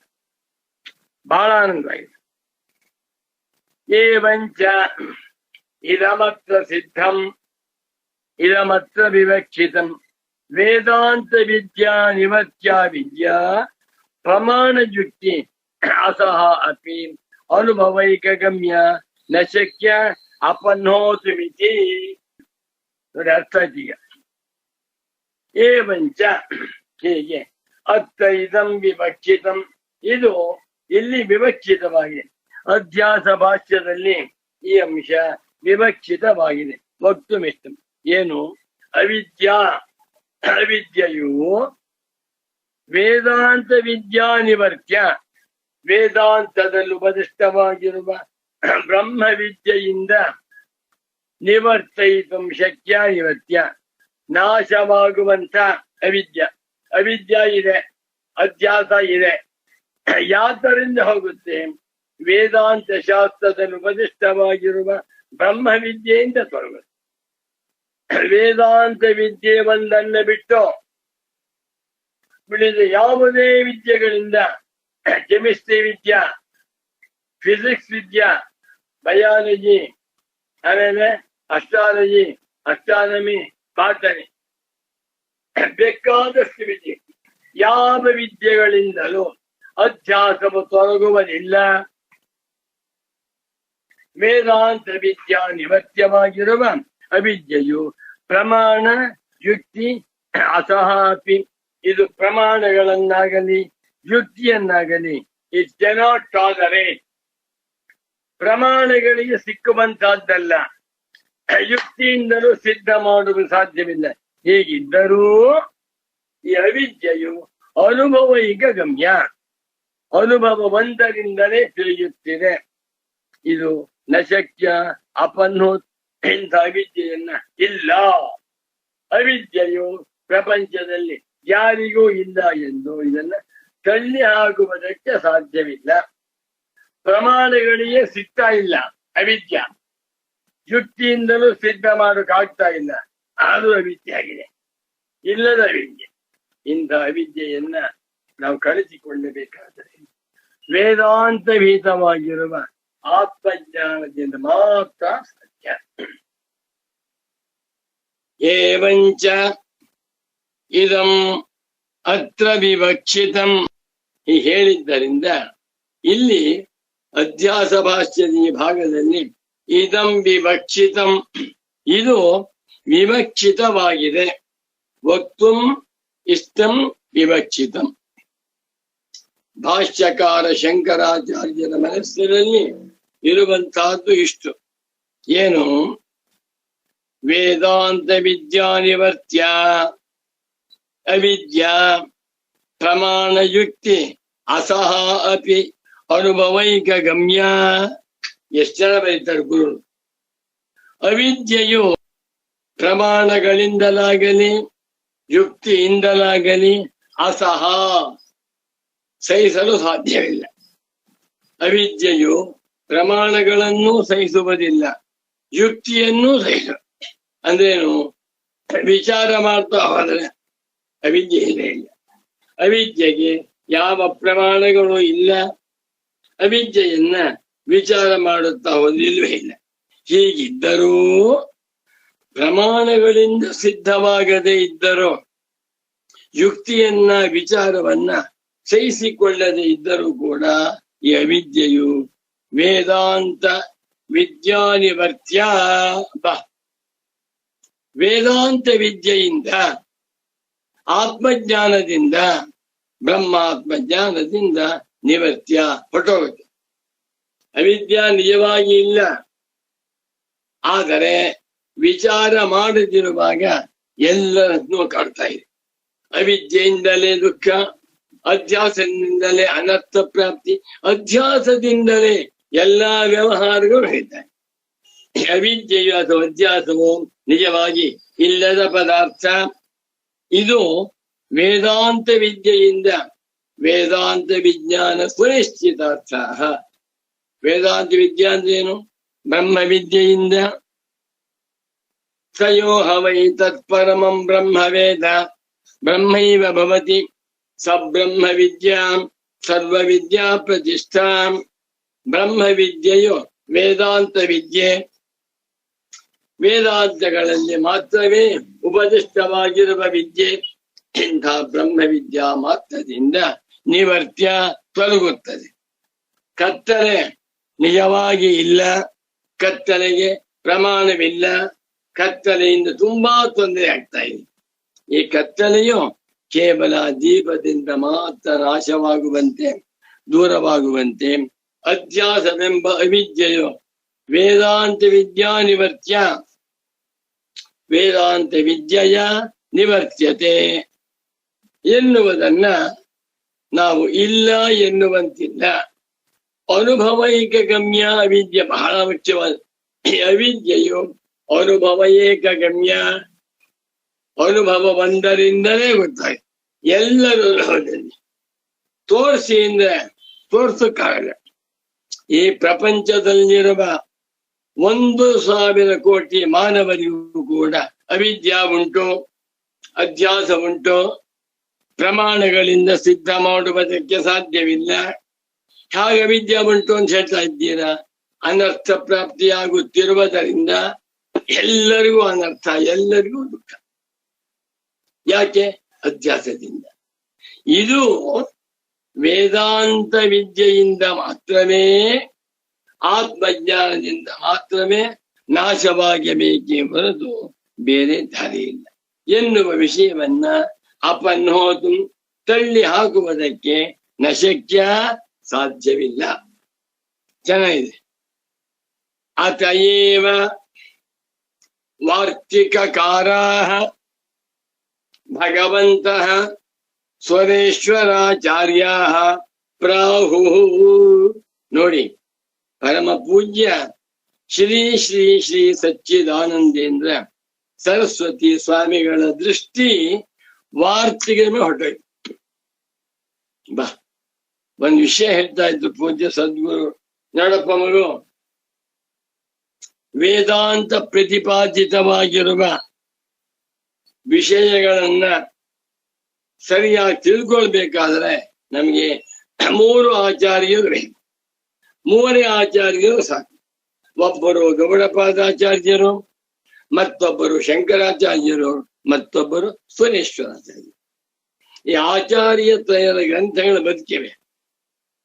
ಭಗವಾನ್ ಗೌಡಪಾದಾಚಾರ್ಯರು ಬರೆದಿರುವ ಗೌಡಪಾದೀಯ ಕಾರಿಕೆಗಳಿವೆ. 205 ಕಾರಿಕೆ ಇದೆ.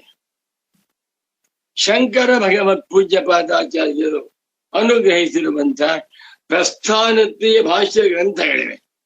ಉಪನಿಷತ್ ಭಾಷ್ಯ ಗ್ರಂಥಗಳು, ಭಗವದ್ಗೀತಾ ಭಾಷ್ಯ, ಬ್ರಹ್ಮಸೂತ್ರ ಭಾಷ್ಯ, ಕೆಲವು ಪ್ರಕರಣ ಗ್ರಂಥಗಳು. ಇನ್ನು ವಾರ್ತಿಕಕಾರರ ಗ್ರಂಥಗಳು ಎಂದರೆ ನೈಷಮ್ಯ ಸಿದ್ಧಿ, ತೈತ್ರಿಯ ಭಾಷ್ಯ ವಾರ್ತಿಕ, ಸಂಬಂಧ ವಾರ್ತಿಕ, ಬೃಹದಾರಣ್ಯಕ ಭಾಷ್ಯ ವಾರ್ತಿಕ. ಇವುಗಳ ಆಧಾರದಿಂದ ನಾವು ಶಾಂಕರಾದ್ವೈತ ವೇದಾಂತ ದರ್ಶನವನ್ನ ಅರ್ಥ ಮಾಡ್ಕೊಳ್ಬೇಕು. ಇನ್ನಿತರ ಗ್ರಂಥಗಳು ಬೇಡ ಅಂತ ಹೇಳ್ತಾ ಇದ್ದಾರೆ. ಅಧ್ಯಾಸ ಭಾಷ್ಯಕ್ಕೆ ವ್ಯಾಖ್ಯಾನವನ್ನ ಮಾಡುವಾಗ ಪರಮ ಪೂಜ್ಯ ಸಚ್ಚಿದಾನಂದೇಂದ್ರ ಸರಸ್ವತಿ ಸ್ವಾಮೀಜಿಯವರು ವಾರ್ತಿಕ ಮಾಡ್ತಾ ಇದ್ದಾರೆ. ಅತಯೇವ, ಆದ್ದರಿಂದಲೇ ವಾರ್ತಿಕಕಾರರಾದ ಭಗವಾನ್ ಸ್ವರೇಶ್ವರಾಚಾರ್ಯರು ಪ್ರಾಹುಃ, ಪ್ರಕರ್ಷೇಣ ಆಹುಃ, ಆಹುಃ ಅಂತ ಹೇಳಲಿಲ್ಲ, ಪ್ರಾಹು ಧೈರ್ಯವ ಹೇಳ್ತಾ ಇದ್ದಾನೆ. ಎಂತ? ಅತಃ ಪ್ರಮಾಣತೋ ಶಕ್ಯ ಅವಿದ್ಯಾಸ್ಯೇತಿ ನಿರೀಕ್ಷಿತುಂ ಕೀದೃಶೀವ ಕುತೋ ವಾಸೌ ಅನುಭೂತ್ಯೇಕರೂಪತಃ. ನಮೋ ನಮಃ ಸಚ್ಚಿದಾನಂದೇಂದ್ರ ಸರಸ್ವತಿ ಸದ್ಗುರು ಪಾದುಕಾಭ್ಯಂ. ಎಷ್ಟು ಚೆನ್ನಾಗಿದೆ. ಇನ್ನೊಮ್ಮೆ ಒತ್ತೆ ನೋಡ್ಕೊಳ್ಳಿ. ಅತಃ ಪ್ರಮಾಣತೋ ಶಕ್ಯ ಅವಿದ್ಯಾಸ್ಯೇತಿ ನಿರೀಕ್ಷಿತುಂ ಕೀದೃಶೀವ ಕುತೋ ವಾಸೌ ಅನುಭೂತ್ಯೇಕ ರೂಪತಃ. ವಾರ್ತಿಕ. ಇದು ಭಗವಾನ್ ಸ್ವರೇಶ್ವರಾಚಾರ್ಯರವರ ಸಂಬಂಧವಾರ್ತಿಕ 184ನೇ ಶ್ಲೋಕ. ಅತಃ ಪ್ರಮಾಣತಃ ಅಶಕ್ಯ ಅವಿದ್ಯಾ ಅಸ್ಯ ಇತಿ ನಿರೀಕ್ಷಿತುಂ ಕೀದೃಶಿ ವಾ ಕುತಃ ವಾ ಅಸೌ ಅನುಭೂತ್ಯೇಕ ರೂಪತಃ. ಒಟ್ಟು 13 ಪದಗಳಿಂದ ಸಿದ್ಧವಾಗಿರುವ ದಿವ್ಯ ಶ್ಲೋಕವಿದು. ಎಷ್ಟು ಚೆನ್ನಾಗಿದೆ. ಇವತ್ತಿನ ವಿದ್ವಾಂಸರಿಗೆ ಭಗವಾನ್ ಸ್ವನೇಶ್ವರಾಚಾರ್ಯರವರ ವಾರ್ತಿಕ ದ್ವಯಗಳ ಪರಿಚಯ ಯಾರು ಓದ್ತಾ ಇಲ್ಲ. ಯಾವ ವಿದ್ವಾಂಸರು ಓದ್ತಾ ಕಷ್ಟ ಆಗುತ್ತೆ. ಏನೋ ಸ್ವಲ್ಪ ಬ್ರಹ್ಮಸೂತ್ರ ಭಾಷೆಯಲ್ಲಿ ಕೆಲವು ಭಾಗ ಓದ್ಬಿಡ್ತಾರೆ, ಬ್ರಹ್ಮಸೂತ್ರ ಭಾಷೆ ಓದಿದ್ದೇನೆ ಅಂತ. ಅತಃ ಆದ್ದರಿಂದ ಪ್ರಮಾಣತಃ ಪ್ರತ್ಯಕ್ಷ, ಅನುಮಾನ, ಉಪಮಾನ, ಆಗಮ, ಅರ್ಥಾಪತ್ತಿ ಮುಂತಾದ ಪ್ರಮಾಣಗಳಿಂದ ಅವಿದ್ಯೆಯು ಅಶಕ್ಯ, ಸಿದ್ಧವಾಗುವುದಕ್ಕೆ ಸಾಧ್ಯವಿಲ್ಲ. ಅವಿದ್ಯೆಯನ್ನ ಪ್ರಮಾಣಗಳಿಂದ ಸಿದ್ಧಪಡಿಸಲು ಸಾಧ್ಯವಿಲ್ಲ. ಇವನಿಗೆ ಅವಿದ್ಯ ಇದೆ. ಒಬ್ಬ ಮನುಷ್ಯನ ನೋಡಿದೆ, ಇವನಿಗೆ ಅವಿದ್ಯ ಇದೆ, ಪ್ರಮಾಣಗಳಿಂದ ಸಿದ್ಧವಾಗಲು ಸಾಧ್ಯವಿಲ್ಲ. ಕೀದೃಶೀವ ಅವಿದ್ಯೆಯು ಹೇಗಿದೆ, ಯಾವ ರೂಪದಲ್ಲಿದೆ, ಎಷ್ಟಿದೆ, ಅವಿದ್ಯಾ ಯಾರಿಗಿದೆ, ಅವಿದ್ಯಾ ಹೇಗಿದೆ, ಎಷ್ಟಿದೆ ಎನ್ನುವುದನ್ನ ಪ್ರಮಾಣಗಳಿಂದ ಸಿದ್ಧ ಮಾಡಲು ಸಾಧ್ಯವಿಲ್ಲ. ಏಕೆಂದರೆ ಅನುಭೂತ್ಯೇಕ ರೂಪತಃ, ಶ್ರೀರಾಮ್ ಜೈರಾಮ್, ಅನುಭವದಲ್ಲಿ ಕಾಣಬೇಕಾಗಿರುವುದರಿಂದ ಅನುಭವ ಒಂದರಿಂದಲೇ ಕಾಣ್ತಾ ಇದೆ. ಏಕರೂಪವಾಗಿ ಎಲ್ಲರಿಗೂ ಅವಿದ್ಯಾ ಸಮಾನವಾಗಿದೆ. ಎಷ್ಟು ಪರ್ಸೆಂಟ್ ಇದೆ?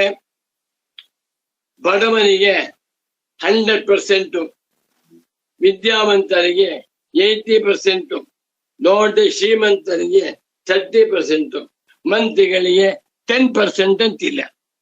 ಎಲ್ಲರಿಗೂ 100% ಇದೆ. ಅವಿದ್ಯಾ ಇದೆ ಅಂದ್ರೆ 100%, ಅವಿದ್ಯಾ ಹೋಯ್ತು ಅಂದ್ರೆ 100%. ಎಷ್ಟು ಜನ ಬರೀತಾನೆ ನೋಡಿ. ಇನ್ನೊಂದು ಮಾತು, ಪ್ರಮಾಣೋತ್ಪನ್ನಯ ದೃಷ್ಟ್ಯಾ ಯೋ ವಿದ್ಯಾಂ ದ್ರಷ್ಟುಮಿಚ್ಛತಿ ದೀಪೇನಾಸೌ ಧ್ರುವಂ ಪಶ್ಯೇತ್ ಗುಹಾಕುಕ್ಷಿಗತಂ ತಮಃ. ಸುರೇಶ್ವರಾಚಾರ್ಯರವರ ತೈತ್ರಿಯ ಭಾಷ್ಯ ವಾರ್ತಿಕ 2:177. ನನಗೆ ಇದನ್ನೆಲ್ಲ ಓದ್ತಾ ಇದ್ರೆ ಸಚ್ಚಿದಾನಂದೇಂದ್ರ ಸರಸ್ವತಿ ಸದ್ಗುರುಗಳ ಪ್ರತ್ಯಕ್ಷ ದರ್ಶನವಾಗ್ತಾ ಇದೆ. ಆ ಮಹಾತ್ಮರಿಗೆ ಸುರೇಶ್ವರಾಚಾರ್ಯರ ವಾರ್ತಿಕಗಳು ರಕ್ತಗತ. 13-14 ಸಾವಿರ ಶ್ಲೋಕ ಇದೆ. ಅದರಲ್ಲಿ ಆಣೆಮುತ್ತಿನಂತಹ ಶ್ಲೋಕವನ್ನ ಎತ್ಕೊಂಡು ಹೇಳ್ತಾ ಇದ್ದಾರೆ. ಪ್ರಮಾಣೋತ್ಪನ್ನಯ ದೃಷ್ಟ್ಯಾ ಯೋ ವಿದ್ಯಾಂ ದ್ರಷ್ಟುಮಿಚ್ಛತಿ ದೀಪೇನಾಸೌ ಧ್ರುವಂ ಪಶ್ಯೇತ್ ಗುಹಾಕುಕ್ಷಿಗತಂ ತಮಃ. ಒಳ್ಳೊಳ್ಳೆ ಉದಾಹರಣೆ. ನನ್ನ ಪುಸ್ತಕ ಬರೆದೀನಿ ಅನ್ಕೋತೀನಿ. ಸಂಬಂಧ ವಾರ್ತಿಕದಲ್ಲಿ ದೃಷ್ಟಾಂತಗಳು, ನೈಷಮ್ಯ ಸಿದ್ಧಿಯಲ್ಲಿ ಉಪಮಾನಗಳು ಅಂತ ಪುಸ್ತಕ ನೋಡಿ. ವೇದಾಂತಿಗಳು ಆತ್ಮೈಕಸ್ಥ ಜ್ಞಾನವನ್ನ ತಿಳಿಸುವುದಕ್ಕೆ ಎಷ್ಟು ಸೊಗಸಾದಂತಹ ದೃಷ್ಟಾಂತಗಳನ್ನ ಕೊಟ್ಟಿದ್ದಾರೆ. ಭಗವದ್ಗೀತೆಯಲ್ಲಿ ದೃಷ್ಟಾಂತಗಳು ಪುಸ್ತಕ, ಗೀತೆಯಲ್ಲಿ ಉಪಮಾನಗಳು, ಭಗವದ್ಗೀತೆ ಅಲ್ಲಿ ಉಪಮಾನ. ಪ್ರಮಾಣೋತ್ಪನ್ನಯ ದೃಷ್ಟ್ಯ, ಪ್ರಮಾಣದಿಂದ ಉಂಟಾಗಿರುವಂತಹ ದೃಷ್ಟಿಯಿಂದ ಪ್ರಮಾಣವನ್ನ ಬಳಸಿಕೊಂಡು ಪ್ರಮಾಣಗಳಿಂದ ಯಾವ ಮನುಷ್ಯನು ಅವಿದ್ಯಾಂ ದ್ರಷ್ಟುಮಿಚ್ಛತಿ, ಅವಿದ್ಯೆಯನ್ನ ನೋಡಲು ಬಯಸುತ್ತಾನೆಯೋ, ಪ್ರತ್ಯಕ್ಷ, ಅನುಮಾನ, ಆಗಮ, ಮುಂತಾದ ಪ್ರಮಾಣಗಳನ್ನು ಬೆಳೆಸ್ಕೊಂಡು ಅವಿದ್ಯೆಯನ್ನ ನೋಡ್ಬೇಕು ಅಂತ ಹೋಗ್ತಾ ಇದ್ದಾರೆ. ಯಹ ಮನುಷ್ಯ ಪ್ರಮಾಣೋತ್ಪನ್ನಯ ದೃಷ್ಟ್ಯ ಅವಿದ್ಯಾಂ ದ್ರಷ್ಟುಮಿಚ್ಛತಿ, ಅವಿದ್ಯೆಯನ್ನ ನೋಡ್ಬೇಕು ಅಂತ ಹೋಗ್ತಾ ಇದ್ದಾನೋ ಅವ ಹೇಗೆ ಮಾಡ್ತಾ ಇದ್ದಾನೆ ಅಂದ್ರೆ, ದೀಪೇನಾಸು, ದೀಪ ಇಟ್ಕೊಂಡ, ಒಳ್ಳೆ ಉರಿಯುತ್ತಿರುವಂತಹ ದೊಡ್ಡ ದೀಪ, ಆ ದೀಪದಿಂದ ಗುಹಾ ಕುಕ್ಷಿಗತಂತಪ ತಮ, ಗುಹಾನ್ ಗುಹೆ, ಗುಹೆ ಒಳಗಿರುವ ಕತ್ತಲೆಯನ್ನ ನೋಡ್ಬೇಕು ಅಂತ ಹೋದಾಗ ಕೈನಲ್ಲಿ ಬೆಳಕಿನ ದೀಪ ಹಿಡ್ಕೊಂಡು ಕತ್ತಲೆ ನೋಡಕ್ ಹೋದ ಕತ್ತಲೆ ಸಿಗುತ್ತೆ. ಅದೇ ರೀತಿಯಲ್ಲಿ ಪ್ರಮಾಣಗಳಿಂದ ವಿಚಾರ ಮಾಡುತ್ತಾ ಹೋದರೆ ಅವಿದ್ಯಾ ಸಿಕ್ಕುವುದಿಲ್ಲ. ಯಾಕೆ? ಪ್ರಮಾಣಗಳೇ ಅವಿದ್ಯಾ ಕಲ್ಪಿತವಾಗಿರುವುದರಿಂದ. ಹಬ್ಬ ಅವಿದ್ಯೆಯಿಂದ ಪ್ರಮಾಣಗಳೇ ಹೊರತು ಪ್ರಮಾಣಗಳಿಂದ ಅವಿದ್ಯೆ ಎಲ್ಲ. ಪ್ರಮಾಣದಿಂದ ಅವಿದ್ಯೆಯನ್ನ ಶೋಧನೆ ಮಾಡಬೇಕು ಅಂತ ಹೋದ್ರೆ ಅವಿದ್ಯೆ ಸಿಕ್ಕುವುದೇ ಇಲ್ಲ, ತಪ್ಪಿಸ್ಕೊಂಡ್ಬಿಡುತ್ತೆ. ಬೆಳಕಿನ ಸಹಾಯದಿಂದ ಗುಹೆ ಒಳಗಡೆ, ರೂಮ್ ಒಳಗಡೆ ಇರುವಂತಹ ಕತ್ತಲೆಯನ್ನ ನೋಡ್ಬೇಕು ಅಂತ ಹೋದ್ರೆ ತಪ್ಪಿಸ್ಕೊಂಡ್ಬಿಡುತ್ತೆ. ಬಹಳ ಯಾರು ಕೂಡ ಪ್ರಮಾಣಗಳಿಂದ ಅಧ್ಯಾಸವನ್ನ ನಿರೂಪಣೆ ಮಾಡಬಾರದು ಅಂತ. ತಸ್ಮಾತ್ ಇಷ್ಟೆಲ್ಲ ಹೇಳ್ಕೊಂಡ್ಬಂದು ಯಥಾ ಪ್ರಮಾಣಂ ತಥಾ ಪ್ರಮಾಣ ಪ್ರವೃತ್ತೇ ಪ್ರಾಗೇವ ಸಿದ್ಧ ಅಧ್ಯಾಸ ಅಪಿ ಅನುಭವೈಕಗಮ್ಯ. ಯಥಾ ಪ್ರಮಾಣಂ ಪ್ರಮಾಣಾಂತರೇಣ ನ ಸಿದ್ಧ್ಯತಿ. ಕಣ್ಣು ರೂಪವನ್ನ ನೋಡ್ತಾ ಇದೆ, ಕಣ್ಣು ಪ್ರಮಾಣ ಎನ್ನುವುದಕ್ಕೆ ಇನ್ನೊಂದು ಕಣ್ಬೇಕೆ? ಕಿವಿ ಶಬ್ದವನ್ನು ಕೇಳ್ತಾ ಇದೆ, ಕಿವಿ ಶಬ್ದಕ್ಕೆ ಪ್ರಮಾಣ ಅನ್ನುವುದೇ ಮತ್ತೊಂದು ಕಿವಿ ಬೇಕೆ? ಒಂದು ಪ್ರಮಾಣವನ್ನ ಸಿದ್ಧಪಡಿಸಬೇಕಾದರೆ ಹೇಗೆ? ಬೇರೊಂದು ಪ್ರಮಾಣ ಬೇಡವಾ? ಯಥಾ ಪ್ರಮಾಣಂ ತಥಾ ಪ್ರಮಾಣ ಪ್ರವೃತ್ತಿ ಪ್ರಾಗೇವ. ಪ್ರಮಾಣಗಳು ಪ್ರವೃತ್ತಿ ಆಗ್ತಾ ಇವೆ. ಏನಿವತ್ತು ಪ್ರಮಾಣಗಳಿಂದ ಮನುಷ್ಯ ಅದ್ಭುತವಾದಂತಹ ಪ್ರಮೇಯಗಳು ನೋಡ್ತಾ ಇದ್ದಾರೆ, ಸಂತೋಷ. ಇದಕ್ಕಿಂತ ಮುಂಚೆಯೇ ಅಧ್ಯಾಸ ಸಿದ್ಧ. ಪ್ರಮಾಣ ಪ್ರವೃತ್ತೇ ಪ್ರಾಗೇವ. ಪ್ರಮಾಣಗಳು ಹೊರಟಿರುವುದಕ್ಕಿಂತ ಮುಂಚೆಯೇ ಅಧ್ಯಾಸವು ಸಿದ್ಧವಾಗಿದೆ. ಅಧ್ಯಾಸದಿಂದ ಪ್ರಮಾಣ ಸಿದ್ಧಿ. ತಮೇವಂ ಅವಿದ್ಯಾಖ್ಯಂ ಆತ್ಮಾನಾತ್ಮನೋ ಇತರೇತರಾಧ್ಯಾಸಂ ಪುರಸ್ಕೃತ್ಯ ಸ್ವೀಕೃತ್ಯ ಉರರೀಕೃತ್ಯ ಸರ್ವಾಣಿ ಪ್ರಮಾಣಾನಿ ಪ್ರವರ್ತಂತೆ. ಯಾರು ಹೇಳಿಲ್ಲ. ಇಡೀ ವಿಶ್ವದಲ್ಲಿರುವ ಯಾವ ಜ್ಞಾನಿಗಳು ಪಂಡಿತರು ಕೂಡ ಈ ಮಾತನ್ನು ಹೇಳಲಿಲ್ಲ. ಯಾವ ಮಾತನ್ನ? ಪ್ರಪಂಚದಲ್ಲಿರುವ ಎಲ್ಲ ಪ್ರಮಾಣಗಳಿಗೂ ಅಧ್ಯಾಸವೇ ಮೂಲ. ಅಧ್ಯಾಸದಿಂದಲೇ ಪ್ರಮಾಣ ಪ್ರವೃತ್ತಿ. ಅಧ್ಯಾಸವನ್ನು ಕಳೆದುಕೊಂಡ್ಬಿಟ್ರೆ ಯಾವ ಪ್ರಮಾಣ ಪ್ರವೃತ್ತಿಯು ಬ್ರಹ್ಮಜ್ಞಾನಿಗಿರುವುದಿಲ್ಲ ಎನ್ನುವ ಮಾತನ್ನ ಯಾರ್ಯಾರು ಹೇಳಿಲ್ಲ. ಹೇಗೆ ಪ್ರಮಾಣಗಳು ಬೇರೊಂದು ಪ್ರಮಾಣದಿಂದ ಸಿದ್ಧವಾಗಿ ಬೇಕಾಗಿಲ್ಲವೋ ಅದೇ ರೀತಿಯಲ್ಲಿ ಪ್ರಮಾಣ ಪ್ರವೃತ್ತೇ ಪ್ರಾಗೇವ. ಪ್ರಮಾಣಗಳು ಪ್ರವೃತ್ತಿಯಾಗುವುದಕ್ಕಿಂತ ಮುಂಚೆಯೇ ಅಧ್ಯಾಸ ಸಿದ್ಧ. ಅಧ್ಯಾಸವು ಸಿದ್ಧವಾಗಿದೆ. ಇದು ಅನುಭವೈಕ ಗಮ್ಯ. ಅನುಭವದಲ್ಲಿ ಕಾಣ್ತಾ ಇದೆ. ಪ್ರತಿಯೊಬ್ಬ ಮನುಷ್ಯನ ಅನುಭವದಲ್ಲಿ ನಾನು ನನ್ನನ್ನ ತಿಳಿಯೇ, ನಾನು ಪ್ರಮಾತ, ನಾನು ದ್ರಷ್ಟ, ನಾನು ಸಂಸಾರಿ, ಪ್ರತಿಯೊಬ್ಬರು ಮಾಡ್ಕೊಂಡಿದ್ದೇನೆ. ಯಾತರಿಂದ? ಅವಿದ್ಯೆಯಿಂದ ಅಧ್ಯಾಸ. ಅನುಭವ ಒಂದರಿಂದಲೇ ಅಧ್ಯಾಸವು ಸಿದ್ಧವಾಗಿ ಬೇಕೇ ಬರದು ನತು ಪ್ರಮಾಣ ಗಮ್ಯ. ಬೇರೆ ಪ್ರಮಾಣಗಳಿಂದ ಅಧ್ಯಾಸವನ್ನ ಸಿದ್ಧ ಮಾಡಬೇಕಾಗಿಲ್ಲ, ಸಿದ್ಧ ಮಾಡಲು ಸಾಧ್ಯವಿಲ್ಲ. ಇತಿ ಏತದೇವ ಎಂಬ ಇದೇ ಭಾಷ್ಯಕಾರ ಹೃದಯಂ. ಶಂಕರ ಭಗವತ್ ಪೂಜ್ಯ ಪಾದಾಚಾರ್ಯರ ಹೃದಯ ಇದೇ ತಾತ್ಪರ್ಯ ಎಂದು ತಿಳ್ಕೊಳ್ಬೇಕು. ಇತಿ ಶಂ. ಇಲ್ಲಿಯವರೆಗೆ ಅಧ್ಯಾಸ ಭಾಷ್ಯದಲ್ಲಿ ಒಂದು ಭಾಗವನ್ನ ಪರಮ ಪೂಜ್ಯ ಶ್ರೀ ಶ್ರೀ ಶ್ರೀ ಸಚ್ಚಿದಾನಂದೇಂದ್ರ ಸರಸ್ವತಿ ಸ್ವಾಮಿಯವರು ವಿವರಿಸಿದ್ದಾರೆ. ನಮೋ ನಮಃ ಸದ್ಗುರುಪಾದುಕಾಭ್ಯಾಂ. ಓಂ ಶಾಂತಿ ಶಾಂತಿ ಶಾಂತಿ.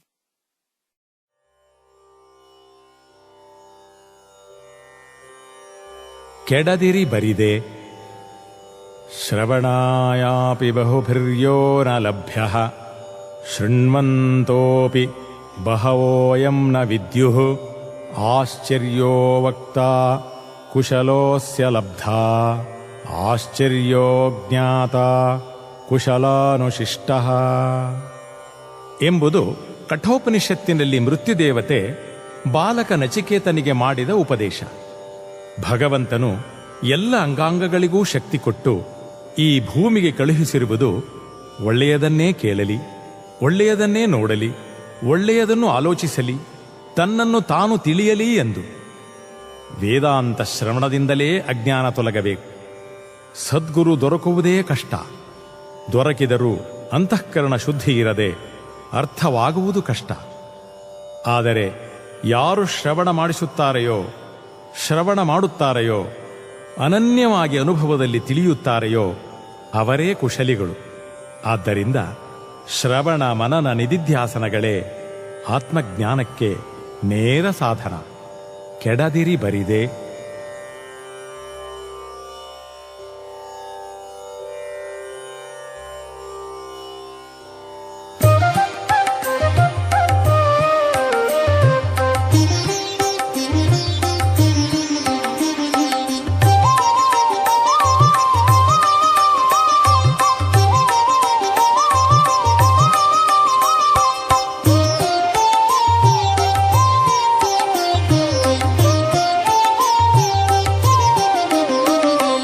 ಕೆಡದಿರಿ ಬರಿದೆ ಜಡಮತಿಗಳಿರ ಪಡದಿರಿ ಕಷ್ಟವಿಂತಡಿಗಡಿಗೆ.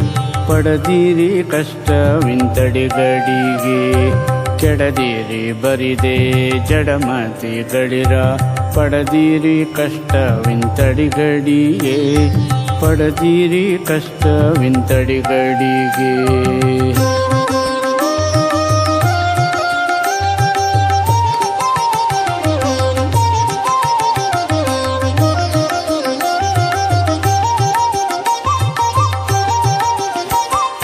ದೇಹವೇ ನೀವೆಂದೋಹಿಸಿ ಸುಮ್ಮನೆ ಹಾಹೆಗಳಂದದಿ ಕುಣಿಯುತ್ತಿಹ. ದೇಹವೇ ನೀವೆಂದೋಹಿಸಿ ಸುಮ್ಮನೆ ಹಾಹೆಗಳಂದದಿ ಕುಣಿಯುತ್ತಿಹ. ಮೋಹವ ನೀಗುವ ಸೋಹಂ ಜ್ಞಾನವ ತರುವ ವಿಚಾರಕ್ಕೆ ಮನಗೊಡದೆ. ಮೋಹವ ನೀಗುವ ಸೋಹಂ ಜ್ಞಾನವ ತರುವ ವಿಚಾರಕ್ಕೆ ಮನಗೊಡದೆ. ತರುವ ವಿಚಾರಕ್ಕೆ ಮನಗೊಡದೆ. ಕೆಡದಿರಿ ಬರಿದೆ ಜಡಮತಿಗಳಿರ ಪಡದಿರಿ ಕಷ್ಟವಿಂತಡಿಗಳಿಗೆ. ಪಡದಿರಿ ಕಷ್ಟವಿಂತಡಿಗಳಿಗೆ.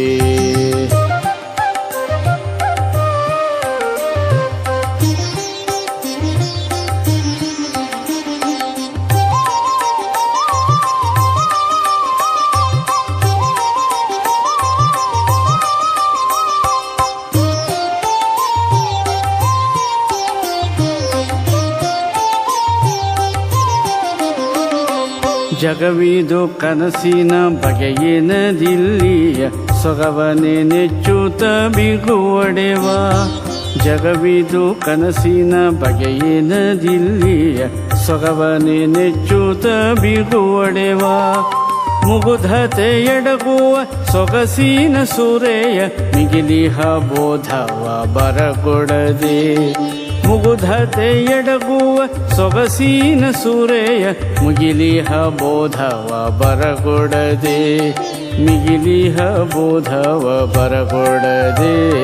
ಕೆಡದಿರಿ ಬರಿದೆ ಜಡಮತಿಗಳಿರ ಪಡದಿರಿ ಕಷ್ಟವಿಂತಡಿಗಡಿಗೆ. ಪಡೆದಿರಿ ಕಷ್ಟವಿಂತಡಿಗಡಿಗೆ.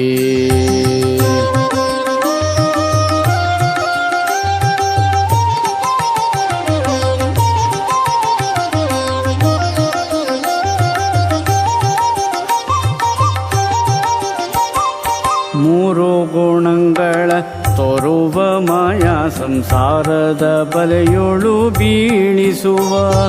ಮೂರು ಗುಣಗಳ ತೋರುವ ಮಾಯಾ ಸಂಸಾರದ ಬಲೆಯೊಳು ಬೀಳಿಸುವ. ಕಾರಣ ವಿದ್ಯೆಯ ಮೀರಿದ ಶಂಕರ ಚಾರು ಚರಣದೆಡೆ ಪೊಡೆ ಮಾಡದೆ. ಕಾರಣ ವಿದ್ಯೆಯ ಮೀರಿದ ಶಂಕರ ಚಾರು ಚರಣದೆಡೆ ಪೊಡೆ ಮಾಡದೆ. ಚಾರು ಚರಣದೆಡೆ ಪೊಡೆ ಮಾಡದೆ. ಕೆಡದಿರಿ ಬರಿದೆ ಜಡಮತಿ ಗಡಿರ ಪಡೆದಿರಿ ಕಷ್ಟವಿಂತಡಿಗಳಿಗೆ. ಪಡೆದಿರಿ ಕಷ್ಟವಿಂತಡಿಗಳಿಗೆ.